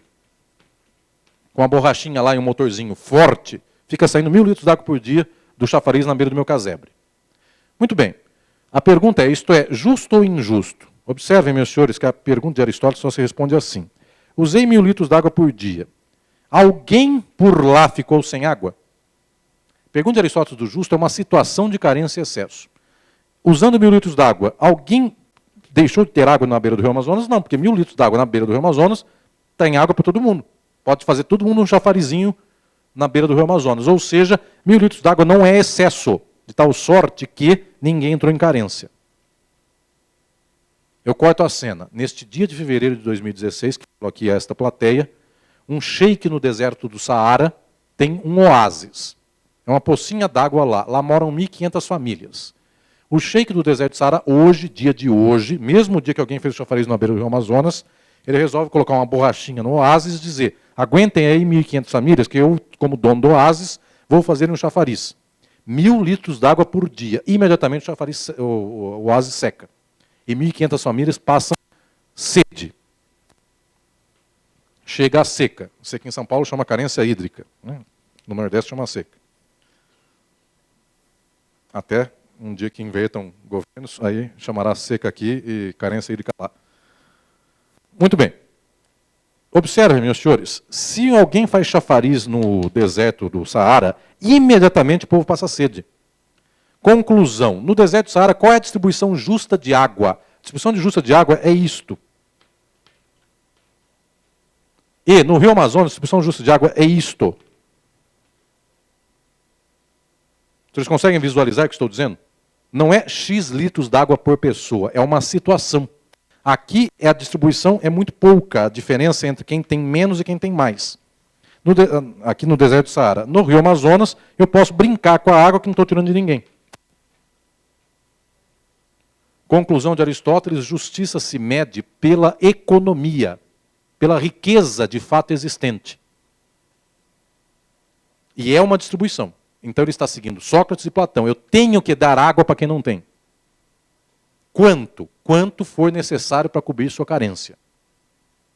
O dia em que todos os seres humanos tiverem um teto digno, eu posso ter 2? Sim. Eu posso ter 14? Sim. Azar é seu que vai limpar 14 tetos. Mas enquanto os seres humanos não tiverem teto, uma pessoa ter uma mansão e outra morar na favela é injusto. Os senhores entendem o que estou dizendo? Exemplo 2. No Japão, eu tenho aqui minha querida Lidiane, que acabou de chegar de lá. No Japão, morar em 20 metros quadrados já é quase uma mansão. Em 100 metros quadrados em Tóquio é uma baita de uma mansão. Por quê? Porque Tóquio é uma cidade que foi erigida no meio de montanhas, sobra pouco terreno, e não tem espaço mesmo para colocar não sei quantos, cento e tantos milhões de japoneses naquelas 4 ilhas. No Brasil, cidade de São Paulo, tem terreno de esquina que não tem o que fazer, derruba uma casa, faz estacionamento, sobra terreno por tudo quanto é lado. A cidade de São Paulo tem um território vasto para colocar gente. Muito bem, eu posso dizer no Japão que justiça seja dar 12 metros quadrados por pessoa, porque é o que tem para dar. Então, um tem 12, uma família que tiver 6 filhos em Tóquio, eu dou 22 metros quadrados. É o jeito que eu tenho de não ter carência nem excesso. No Brasil, eu podia dar 22 e 257. Porque o problema não é falta de terra, de espaço. Mas tem uma questão, meus senhores. No Brasil, nós temos quem tem 500, 794, quem mora na Vila Nova Conceição tem 973 metros quadrados, quem mora não sei aonde tem 1.273, e tem gente que não tem nada. Vai dizer Aristóteles, injustiça. Porque alguém está em carência. Enquanto alguém estiver em carência, o resto, alguém está em excesso. Quem é o justo não é quem dá 20 metros quadrados por pessoa, não é uma medida matemática. É quem toma uma situação e vai dizer, no Japão é o que eu tenho para dar, 10 metros quadrados. Em São Paulo eu tenho 29 metros quadrados para dar, tenho. E se eu moro, desculpa o termo, na minha terra natal, que é Catanduva, eu tenho um pasto lá que está em cana de açúcar, se eu desmatar aquela cana, cortar aquela cana e queimar, dá para morar em 253 metros quadrados. Pindorama, então, que é do lado de Catanduva, eu faço 1.000 metros quadrados por pessoa.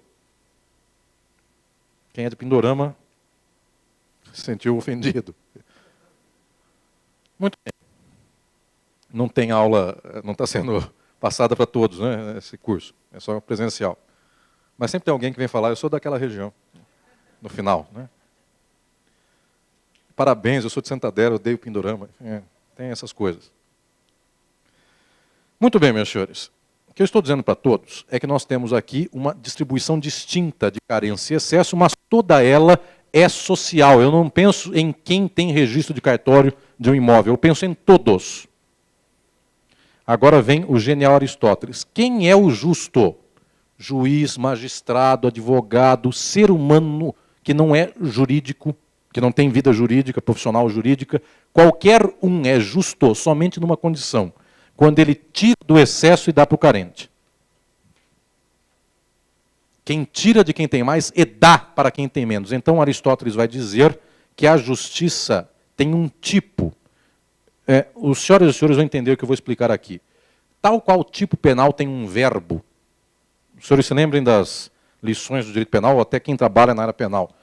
Cada tipo penal tem um verbo. O homicídio é matar alguém. Roubar alguém, o roubo, etc, etc, etc. Cada tipo penal se identifica por um verbo. Aristóteles vai dizer que cada virtude se identifica por um verbo. Paciência é suportar. Alguém fala e eu escuto. É o verbo da paciência. Honradez é dignar-se nas condições humanas, e que assim vai, cada verbo identifica uma virtude. O verbo da justiça, agora é o clássico, é a mais importante definição da história do que a justiça, vai dizer Aristóteles, o verbo da justiça é dar. É o que identifica a virtude do justo. Tanto é que os romanos, que não tinham vontade nenhuma de fazer filosofia, nem se preocupavam com isso, pegaram Têmis e de que misturaram e dividiram por 2, deu a deusa Justícia. Os romanos, que não tinham definição nenhuma do que era justiça, copiaram a de Aristóteles, é cópia literal. E os romanos definem assim no direito romano, e até hoje vem para a Faculdade de Direito. Justiça é dar a cada um que é seu. O verbo da justiça é dar. Quem descobriu que o verbo da justiça é dar é Aristóteles. O verbo que identifica a virtude do justo é dar. E o que é dar? Dar é isto. É tirar de quem tem em excesso e dar para quem tem carência.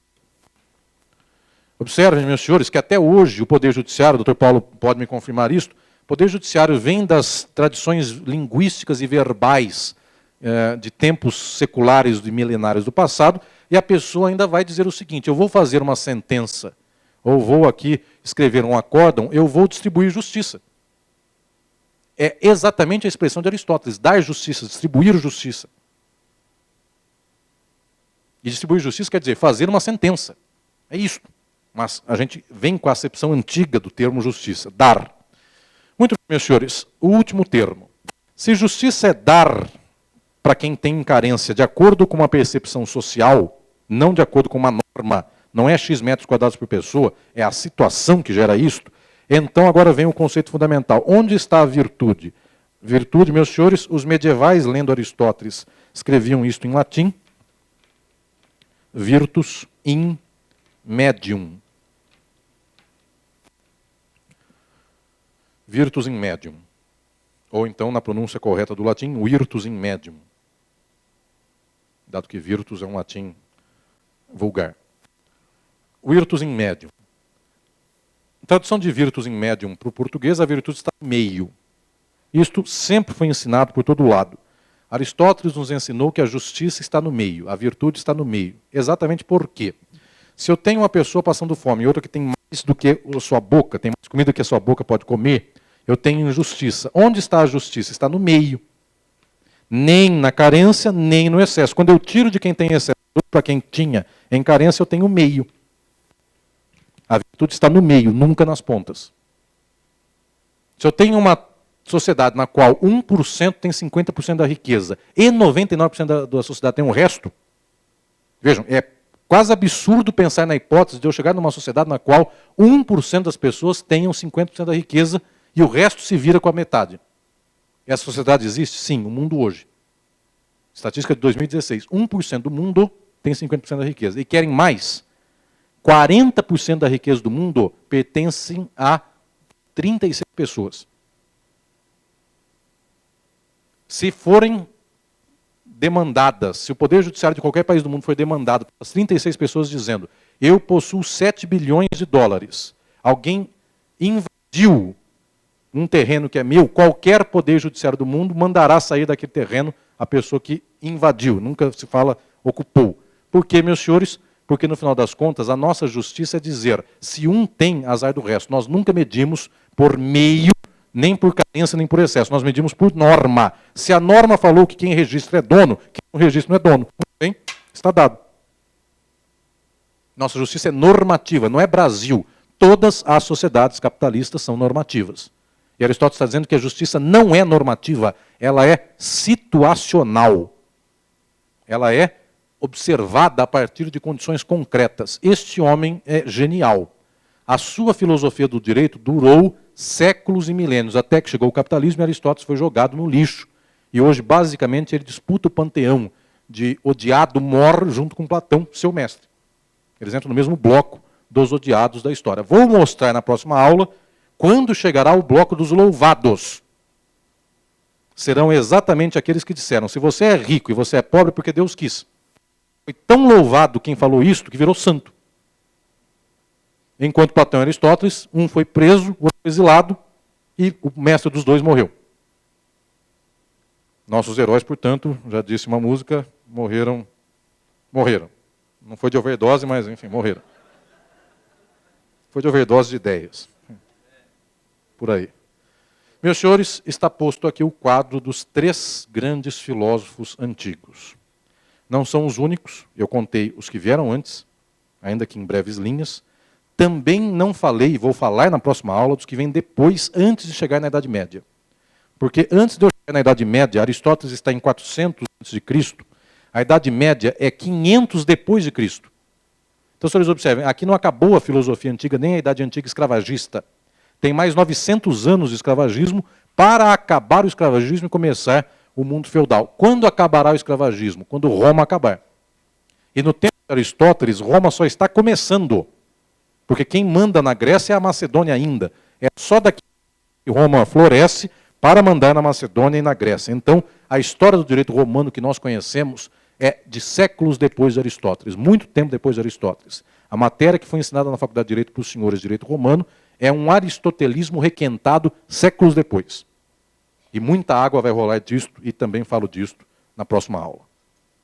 Muito bem, muito obrigado a todos. Nós vamos agora a um intervalo, é isto? Então tá bem.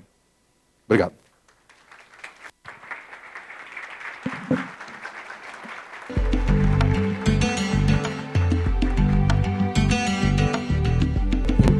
Antes das perguntas, preliminarmente, uma questão apenas bibliografia, para acompanharem esta minha reflexão. A bibliografia é o meu livro de Filosofia do Direito, editora Atlas, que é a sequência destas 3 aulas. Então, nesta primeira aula, em específico, eu já vou antecipar, será são os capítulos 4º e 5º do livro.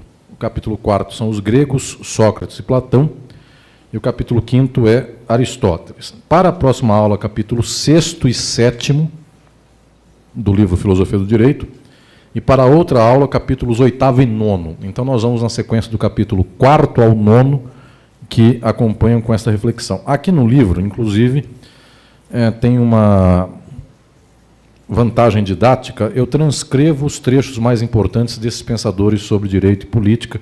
Então, tudo o que eu falei de Platão e Aristóteles tem já transcrito aqui, ao invés de pegarem a Ética Nicômaco, a Política, a República, o livro todo já está transcrito o trecho mais importante de cada qual.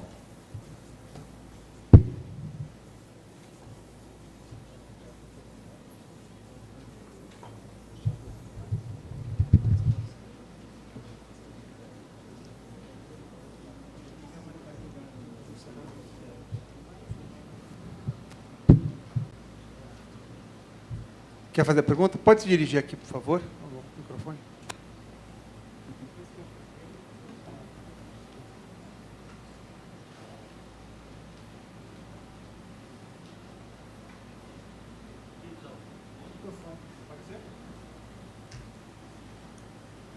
Boa noite.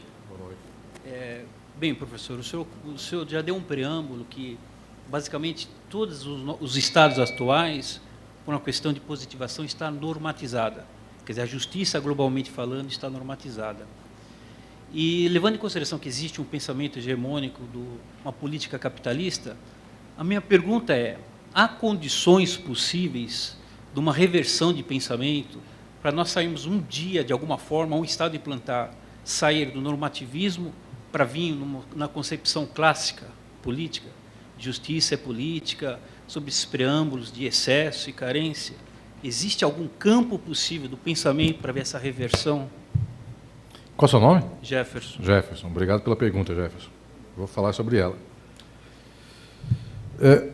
A pergunta sobre como fazemos hoje uma perspectiva do que era o pensamento e a prática jurídica no passado e o que é hoje, como revertemos isso para o futuro, ela nos leva a uma desesperança profunda, embora uma esperança mais profunda ainda. A desesperança é o fato de que nós não transformamos o jeito de pensar a sociedade porque os pensadores ganharam aqueles egoístas ou aqueles interessados na vontade individual contra aqueles da vontade social. O que eu quero dizer é o seguinte, todos os pensadores que vieram depois de Platão e Aristóteles, via de regra, são piores que ele. Até chegarmos no século XIX. Hegel virou esse jogo. O próprio Nietzsche, que eu falei aqui, Nietzsche considerava que a filosofia nasceu com os gregos, foi enterrada depois dos gregos, só voltou no século XIX. Mas observem, não foi por bons filósofos que nós perdemos a filosofia antiga, foi por piores filósofos, inclusive. O que eu estou dizendo para todos é, nas condições que temos hoje nas sociedades, nós não temos a estrutura social deste modo porque falta inteligência. Não acontece isso. É porque as práticas sociais concretas geram esse tipo de orientação de mundo. Nós seguimos a ideia de que a justiça é individual, não é porque há um juiz egoísta. Eu não desconsidero que haja juízes egoístas, advogados egoístas, promotores egoístas, professores de direito egoístas e alunos de direito egoístas, servidores do judiciário egoístas. O que eu estou dizendo é que não importa esta percepção individual. A estrutura da sociabilidade contemporânea demanda que o capital esteja na mão de alguns. E o que acontece? Vamos lá, eu até poderia dizer, sou magistrado herói. Eu dou uma decisão contra o capital na mão de algum. Muito bem, o capital sofre um revés. Se ele continuar sofrendo 2, 3, 10 reveses na mão daquela magistrado ou daquele grupo de magistrados que deu aquela decisão, é uma coisa muito simples, meus senhores. O capital compra qualquer coisa no mundo. Está gravando, portanto não vou falar o nome de televisão, mas a televisão mais vista do Brasil equivale à televisão mais vista dos Estados Unidos. Nos Estados Unidos se chama Fox News. Lá, eles falam que o Obama é do demônio. Lá tem acusações que o Obama é negro. E lá é xingamento. Obama é muçulmano. E etc, etc, etc, etc. Muito bem, para quem mora existe uma expressão nos Estados Unidos que é redneck. Redneck é aquele sujeito pescoço vermelho, é aquele branquinho dos Estados Unidos, coitadinho, que mora numa cidade pequena do interior do Texas. Esse sujeito que no sábado à noite vai no posto de gasolina beber cerveja, que é bem tipicamente brasileiro, inclusive isso, o cara vai no posto e bebe cerveja com a picape aberta, ouvindo, lá é country, né, aqui chama sertanejo universitário, né, é basicamente a mesma música. Eu vou pegar você e tchan. Enfim. Não preciso nem completar a frase. Uma alta cultura linguística. O que eu quero dizer é o seguinte. Como é que eu faço para um redneck dos Estados Unidos, ou então de um cara que está em Barretos, vendo Festa do Peão, que essas pessoas possam ir contra um juiz que deu uma decisão em favor do pobre? Em geral, esse cara do Texas e o cara de Barretos é um pobre. É um pobre apenas remediado. O cara vai dizer, mas eu tenho uma picape. Muito bem, azar é seu. O outro é dono da fábrica da picape. Enfim, esse é o capital. Enfim, até dá dó de um cara ter uma picape. Né? Enfim, só cabe 2. Enfim, quem tem um carro normal cabe 5. Muito bem. Estou dizendo para todos que como é que eu faço para que um juiz que dá uma decisão que favorece ao menino da picape, favorece ao redneck dos Estados Unidos, que este redneck e o menino da picape do Brasil sejam contra a decisão que deu comida para o povo. Meus prezados e minhas prezadas, se eu perguntar para o povo do Brasil se ele quer que a terra seja distribuída, que a comida seja distribuída, o povo vai dizer não, é Platão. Por quê? Porque o capital, para falar para a televisão hegemônica do Brasil, para a televisão hegemônica dos Estados Unidos, que chama Fox News, na Inglaterra é o Sr. Murdoch, na Itália chama Berlusconi, o dono da televisão, aqui, os senhores já sabem, é uma família de 3 irmãos. Muito bem, para estes donos da informação falarem que tais juízes são do demônio, são uma corja de inconsequentes, basta meia hora de Jornal Nacional. Com meia hora de Jornal Nacional, nenhum ser humano para de pé. Nenhum.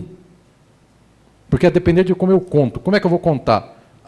Você era filha o homem mais rico do mundo é o George Soros. O homem mais rico do Brasil é o Lehman. Para eu falar que é injusto eu ter que dividir a terra do Lehman com quem é pobre, eu vou entrevistar a filha do Lehman, que é uma moça de 27 anos, muito bonita, que ela vai ser focalizada numa imagem da televisão dizendo o seguinte, chorando, aquele sítio, nele eu cresci, eu plantei aquela árvore que tinha aquela mangueira, onde eu brinquei de boneca durante criança, eu estou impedida de ver a árvore que eu plantei. Gente, o Brasil inteiro vai chorar. A Disney teve um filme que conseguiu a proeza das pessoas chorarem pela Anastácia, princesa do czar russo, filha do czar russo, que mandou matar milhões de pessoas. E a Anastácia, coitadinha, nasceu no palácio, e aí vieram os pobres e tiraram a Anastácia do palácio. O resultado, todo mundo chora em favor da Anastácia. É uma proeza um negócio desse. Então o que eu estou dizendo é o seguinte, por que nas nossas condições eu não consigo sensibilizar as pessoas para isso? Porque o primeiro que se sensibilizar vai ser destruído na esquina. Gente, o Sócrates foi morto. Não é falta de inteligência, nem falta de coragem. É que esta coragem leva à morte.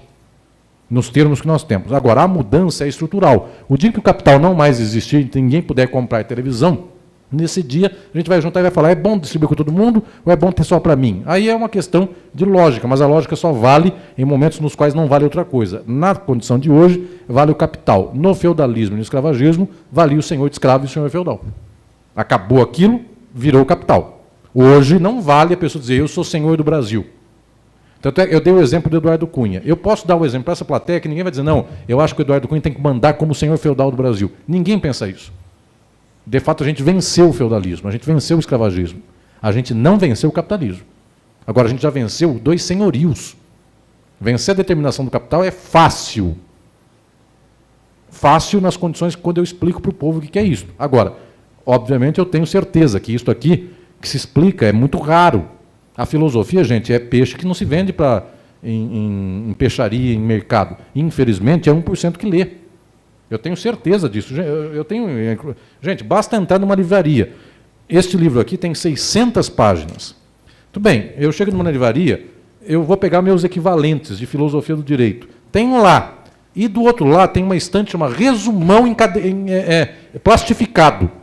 Tem 4 páginas. É isto. Nessas 4 páginas contém todo o direito civil. Todo. Então eu sei com quem eu concorro com o pensamento. Porque, de fato, isso aqui são 600 páginas que a pessoa chora quando lê Platão, depois Aristóteles ela se revolta contra o mundo, depois vem o outro, ela muda a cabeça, ela bate a cabeça na parede, ela chora no travesseiro. Gente, passar por isso aqui é uma experiência que transforma a vida. Enquanto no outro, com 4 páginas, eu passo num concurso. A pessoa acha que passa, enfim. Eu estou falando com gente que é concursada, enfim. Podem falar que não passa com isso. Mas observem que eu estou falando, o tipo de sensibilização nossa não é para o pensamento que transforma a sociedade. É um pensamento que, no final das contas, é finalista. Qual é esse pensamento finalista? Eu sei tal coisa, não é porque isso aqui muda meu ser, mas é porque com isto eu faço tal outra coisa. De tal sorte que, entre saber o que é justiça e qual é o prazo do agravo, tem muito mais gente no mundo lendo sobre o prazo do agravo do que pensando que se a justiça é temos ou de quê. Gente, eu sou professor do Largo São Francisco, eu dou aula na faculdade, fui o doutor mais jovem da história da faculdade, livre docente mais jovem da história da faculdade. Dou aula na faculdade já há um tempo. Sei bem qual é o meu tipo de aluno. E sei que se eu perguntar para o aluno, quer um mundo justo ou quer saber qual é o prazo da apelação? Todo mundo responde para mim, eu quero saber o que é um mundo justo. Eu sei que ele vai responder isso para mim. Viro eu de costas, qual é o prazo da apelação?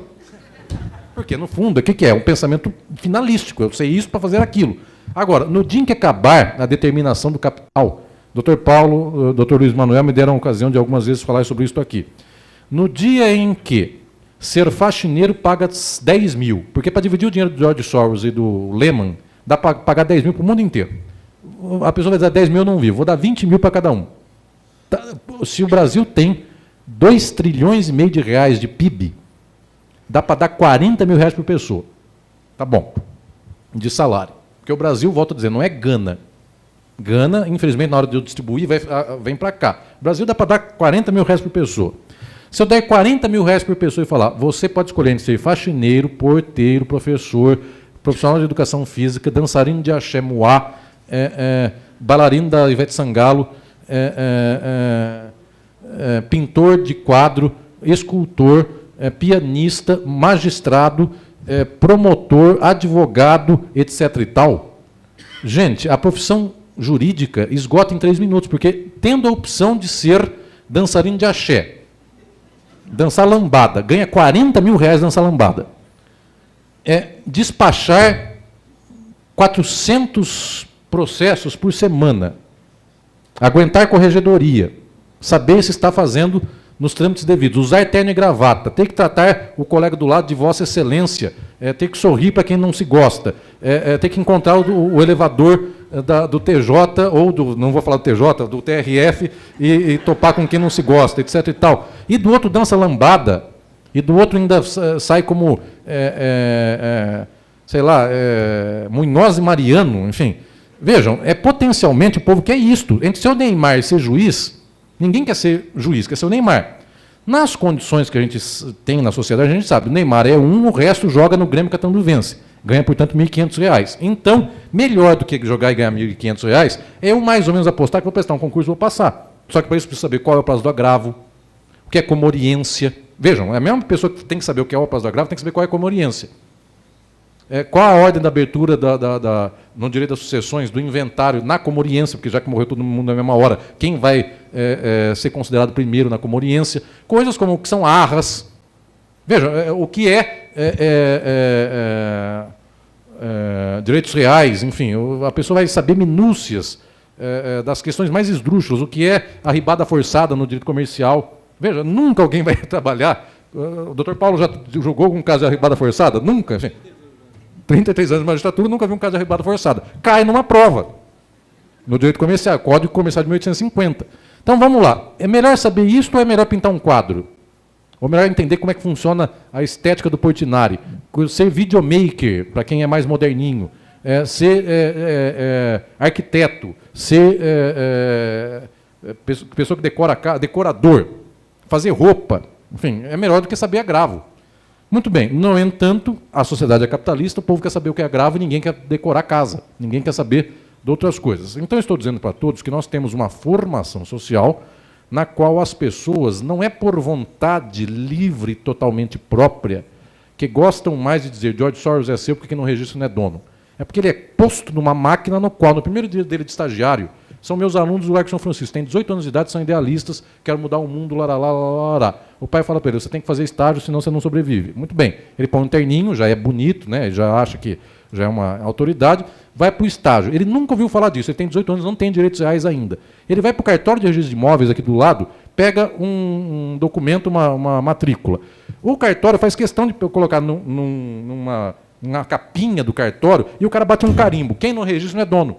Ele tem 18 anos de idade, ele não sabe nem o que é direito de propriedade, ele não sabe que ela é erga omnes, ele não sabe que isso é um princípio de egoísmo institucionalizado, sabe nada do que é isso. Mas ele já viu uma frase, quem não registra não é dono. Não é brincadeira, eu estou contando fatos que são reais. Um dia o cara me mostrou uma música de cursinho do professor de Direito Civil, que fez uma música em cima da expressão quem não registra não é dono.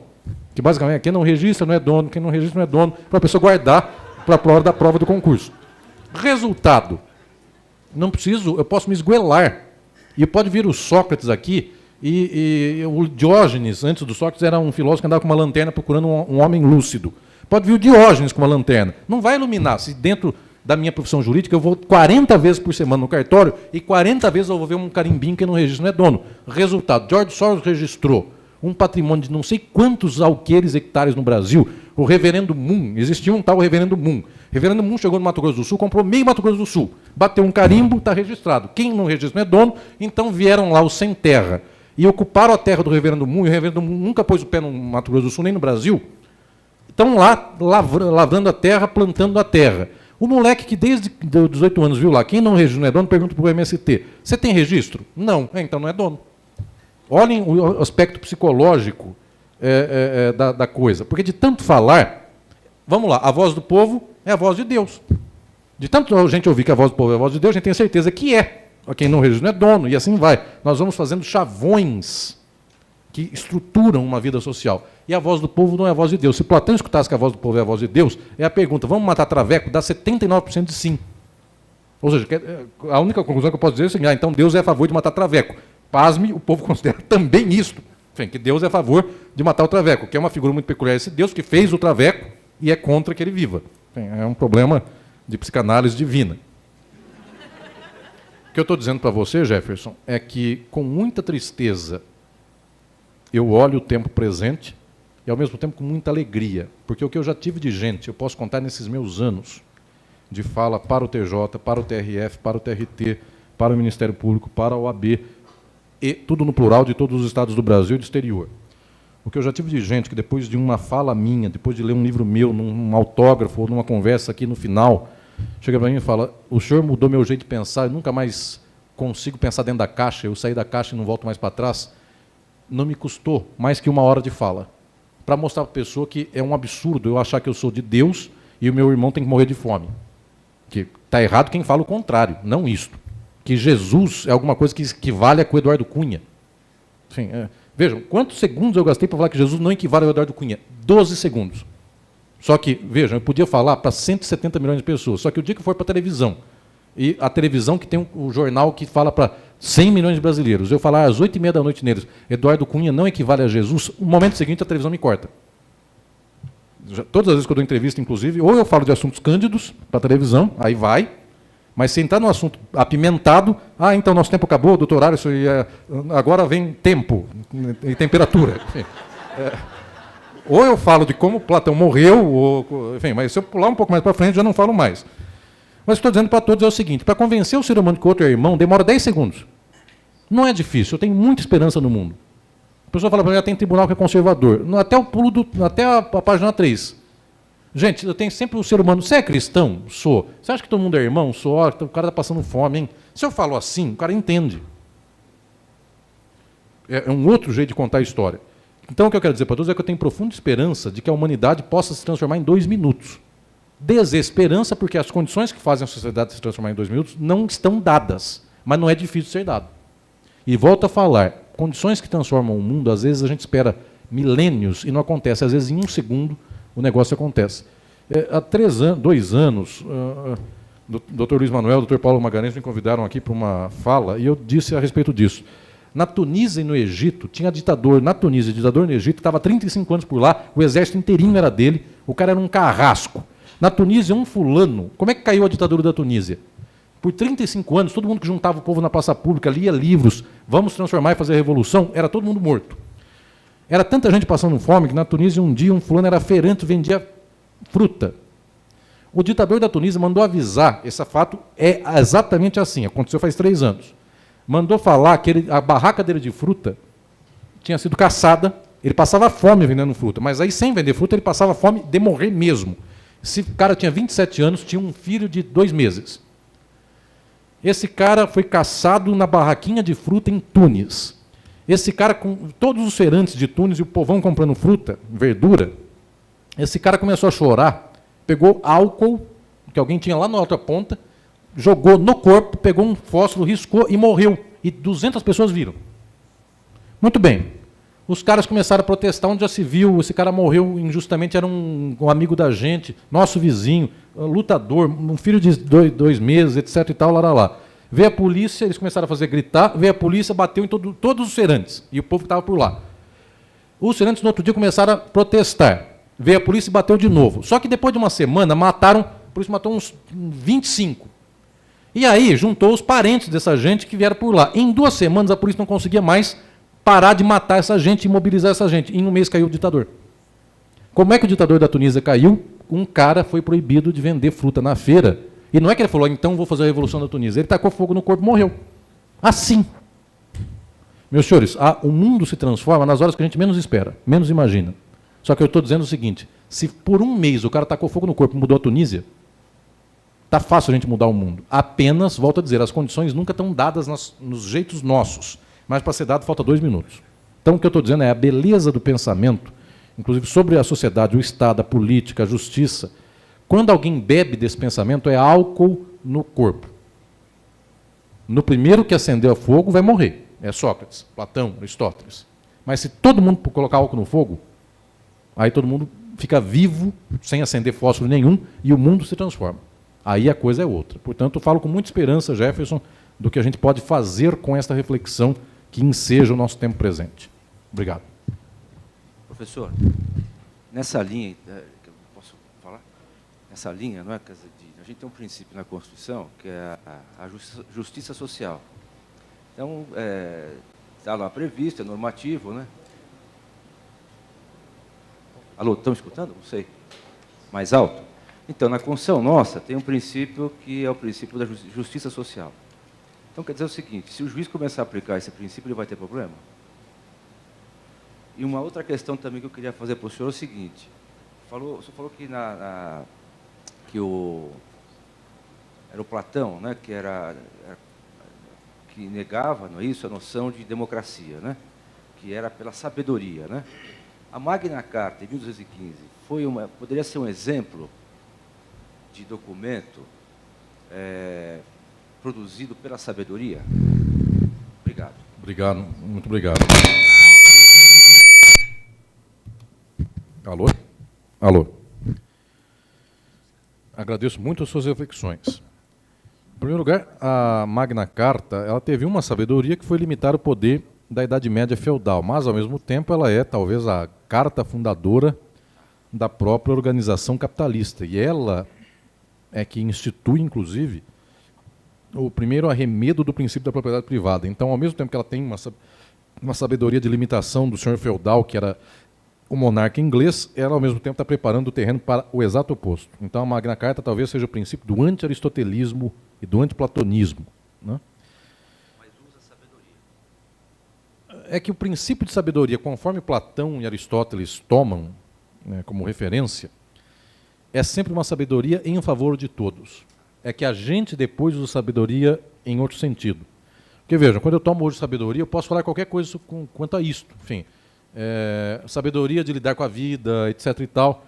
Para Platão e Aristóteles, inclusive, sabedoria de lidar com a vida, que é essa de não criar problemas, de tocando em banho-maria, isso é uma desvirtude, dado que só é justo quem tira de quem tem e dá para quem não tem. Então, é, de fato, quase uma vida arriscada. A vida de todos eles foi uma vida arriscada. Portanto, não combina com a nossa sabedoria. A primeira questão foi da democracia, não é isso? A primeira foi sobre o princípio da justiça social, que nós temos na Constituição Federal. Sim. Se o juiz começar a aplicar muito, isso Sim. aí pode dar problema. Essa pergunta é fundamental. A história da positivação do direito em todas as sociedades capitalistas foi a história da positivação do capital, direito privado. Todos os estados do mundo começam a positivação pelo direito civil e pelo direito penal. Eu estou com uma plateia de juristas, a plateia entende o primeiro direito público positivado é o penal. Então veio um direito social. Não, não veio. O direito penal só é a contraface do direito civil e eu creio que aqui todos entendem. Quando eu digo é meu, não é seu, eu preciso de uma arma na mão para garantir isso. É meu, não é seu. Tomou de mim, vai preso. Então o direito penal é a contraface necessária do direito civil. Todos os estados do mundo acham que o direito civil é o arroz e o direito penal é o feijão. Constituição, como organização do Estado administrativa e social, essa experiência só tem no século XX.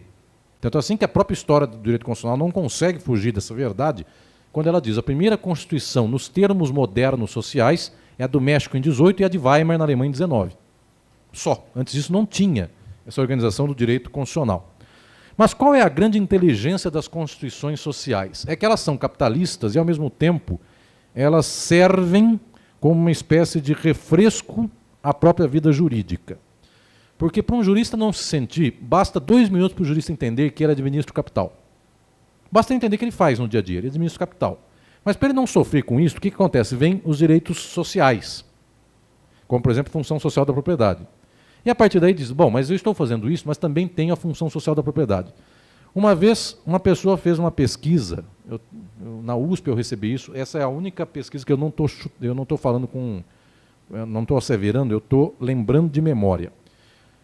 Mas a pesquisa era a seguinte, quantas terras no Brasil foram expropriadas por função social da propriedade? Fizeram uma pesquisa faz uns 3 anos sobre isso. Desde 88, a Constituição é 88, quantas terras foram expropriadas por função social da propriedade?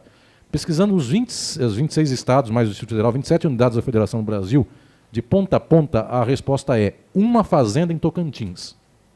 Por quê? Não é que não tinha plantação, que faltava plantação, estava sem função social da propriedade. É porque o dono dessa fazenda, a Polícia Federal, chegou e descobriu que ele plantava maconha de ponta a ponta desses tantos hectares. Aí, como era um caso muito chocante, até para a moral burguesa tradicional, porque meia plantação de maconha ainda salva a outra metade, que a outra metade é laranja. Enfim, vejam que laranja rende lucro, faz suco. A criança bebe. O que eu estou dizendo é o seguinte, rende lucro até em dobro às vezes. O que eu estou dizendo é, meia plantação de maconha, eu ainda tenho a outra metade, mas uma fazenda inteira de maconha, aí ultrapassou demais a moralidade suficiente. É a única propriedade do Brasil expropriada, uma fazenda de maconha. Só. Enfim, só temos esse exemplar para contar. O que eu estou dizendo é o seguinte, em 27 anos de Constituição, nós temos uma fazenda expropriada em função do social da propriedade. O resto foi argumento hermenêutico. Porque o doutor Paulo pode me dar aqui, não sei quantas decisões do TJ já usaram o argumento da função social da propriedade, mas, basicamente, esse argumento está balizado em argumentos de direito civil. Então, ele não foi bem a função social da propriedade, ele foi um outro ângulo do contrato, da interpretação do contrato, ou seja, está dentro da baliza tal. Chapadamente vai valer a função social da propriedade, é um caso no Brasil. O que eu estou dizendo para todos, olhem que exemplo marcante. Eu não era nem aluno do Largo de São Francisco quando isso aconteceu. Mas quando, aliás, não estava nem no primário, mas quando saiu a Constituição de 88, saiu por lá função social da propriedade, direito à casa, direito à educação, direito à saúde, é tudo direito. Direito à propriedade, direito à liberdade de expressão, direito à liberdade de negócio. Está tudo emparelhado. Direito à casa e direito à liberdade de negócio. Gente, é só o nosso cérebro altamente obtuso que teve a seguinte proeza. 88 criou uma pegadinha para o jurista. Porque em 88 positivou direito social com direito privado estrito, limitadamente, chapadamente capitalista. No dia 6 de outubro de 88 até aqui, qualquer juiz poderia chamar no peito e diz: julgo pela função social da propriedade e não pela propriedade privada. Julgo pelo direito à casa e não pelo direito da propriedade privada. Julgo pelo direito da educação e não pelo direito do orçamento público, qualquer coisa assim. Muito bem, para que não corresse esse risco, a gente já blindou de início. É só proeza da gente que a gente inventou algo que é um horror teórico chamado norma programática. Certas normas têm validade imediata. Certas normas valerão quando puder. São programas. Nunca o cara que escreveu a Constituição de 88 pensou assim: essa norma vale hoje, essa norma vale amanhã. Não tem escrito que uma norma vale hoje, outra vale amanhã. Vale quando puder. É tudo igual. Só que a gente, cerebrinamente, desde o dia 6 de outubro de 88, começou no Largo São Francisco, inclusive, então eu não estou xingando o caso dos outros, estou xingando a minha. Na minha casa e outras faculdades do Brasil, e outros tribunais do Brasil também depois, começou a ideia de dizer: norma do capital vale hoje, norma que for em favor do povo vale quando puder. A gente resolveu assim. Então, todas as normas positivadas que dão algum refresco em favor do povo, vale de que dê, história do Abreu, sei lá, não pagou nem eu, alguma coisa. No dia do Abreu, vai valer a norma do direito da norma programática. Está positivada, é altamente inteligível e todo o manual de direito constitucional diz: no entanto, vírgula, é norma programática. E não tem norma nenhuma, não tem metanorma, entendam? Não tem lei de introdução à Constituição. Tem até lei de introdução aos códigos, ao Código Civil, que explica que vacatio legis, vale depois de 45 dias. Mas não tem norma de introdução à Constituição dizendo: previamente à Constituição, vou falar o que na Constituição vale agora e o que vale depois. É tudo Constituição cerebrina do jurista. Resultado, a ideologia ganhou mais uma vez. Podia vencer de outro modo, mas venceu desse. Obrigado.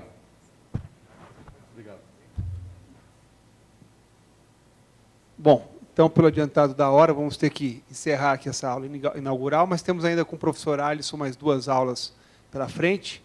Queria primeiro fazer o registro aqui do desembargador Luiz Paulo Allende, um dos coordenadores também do curso, e dizer ao professor Alisson do nosso profundo agradecimento por essa oportunidade de ouvi-lo, de introduzir nosso curso de especialização com tão alto nível. Muito obrigado, professor. E será uma grande satisfação tê-lo nas próximas 2 aulas também. Semana que vem nós temos, fora da rotina normal do curso, nós temos as palestras às segundas-feiras e os seminários às quartas-feiras. Até como uma explicação, esse início se dá desse modo, porque o professor Alisson tem um compromisso já no Mackenzie, às quartas-feiras, então o início do curso foi alterado justamente para contarmos com a presença dele. Então, semana que vem, segunda-feira, palestra, quarta-feira, o primeiro seminário, lembrando que, por ser essa aula magna, nessa semana não há na quarta-feira o seminário. Obrigado a todos, até a próxima semana.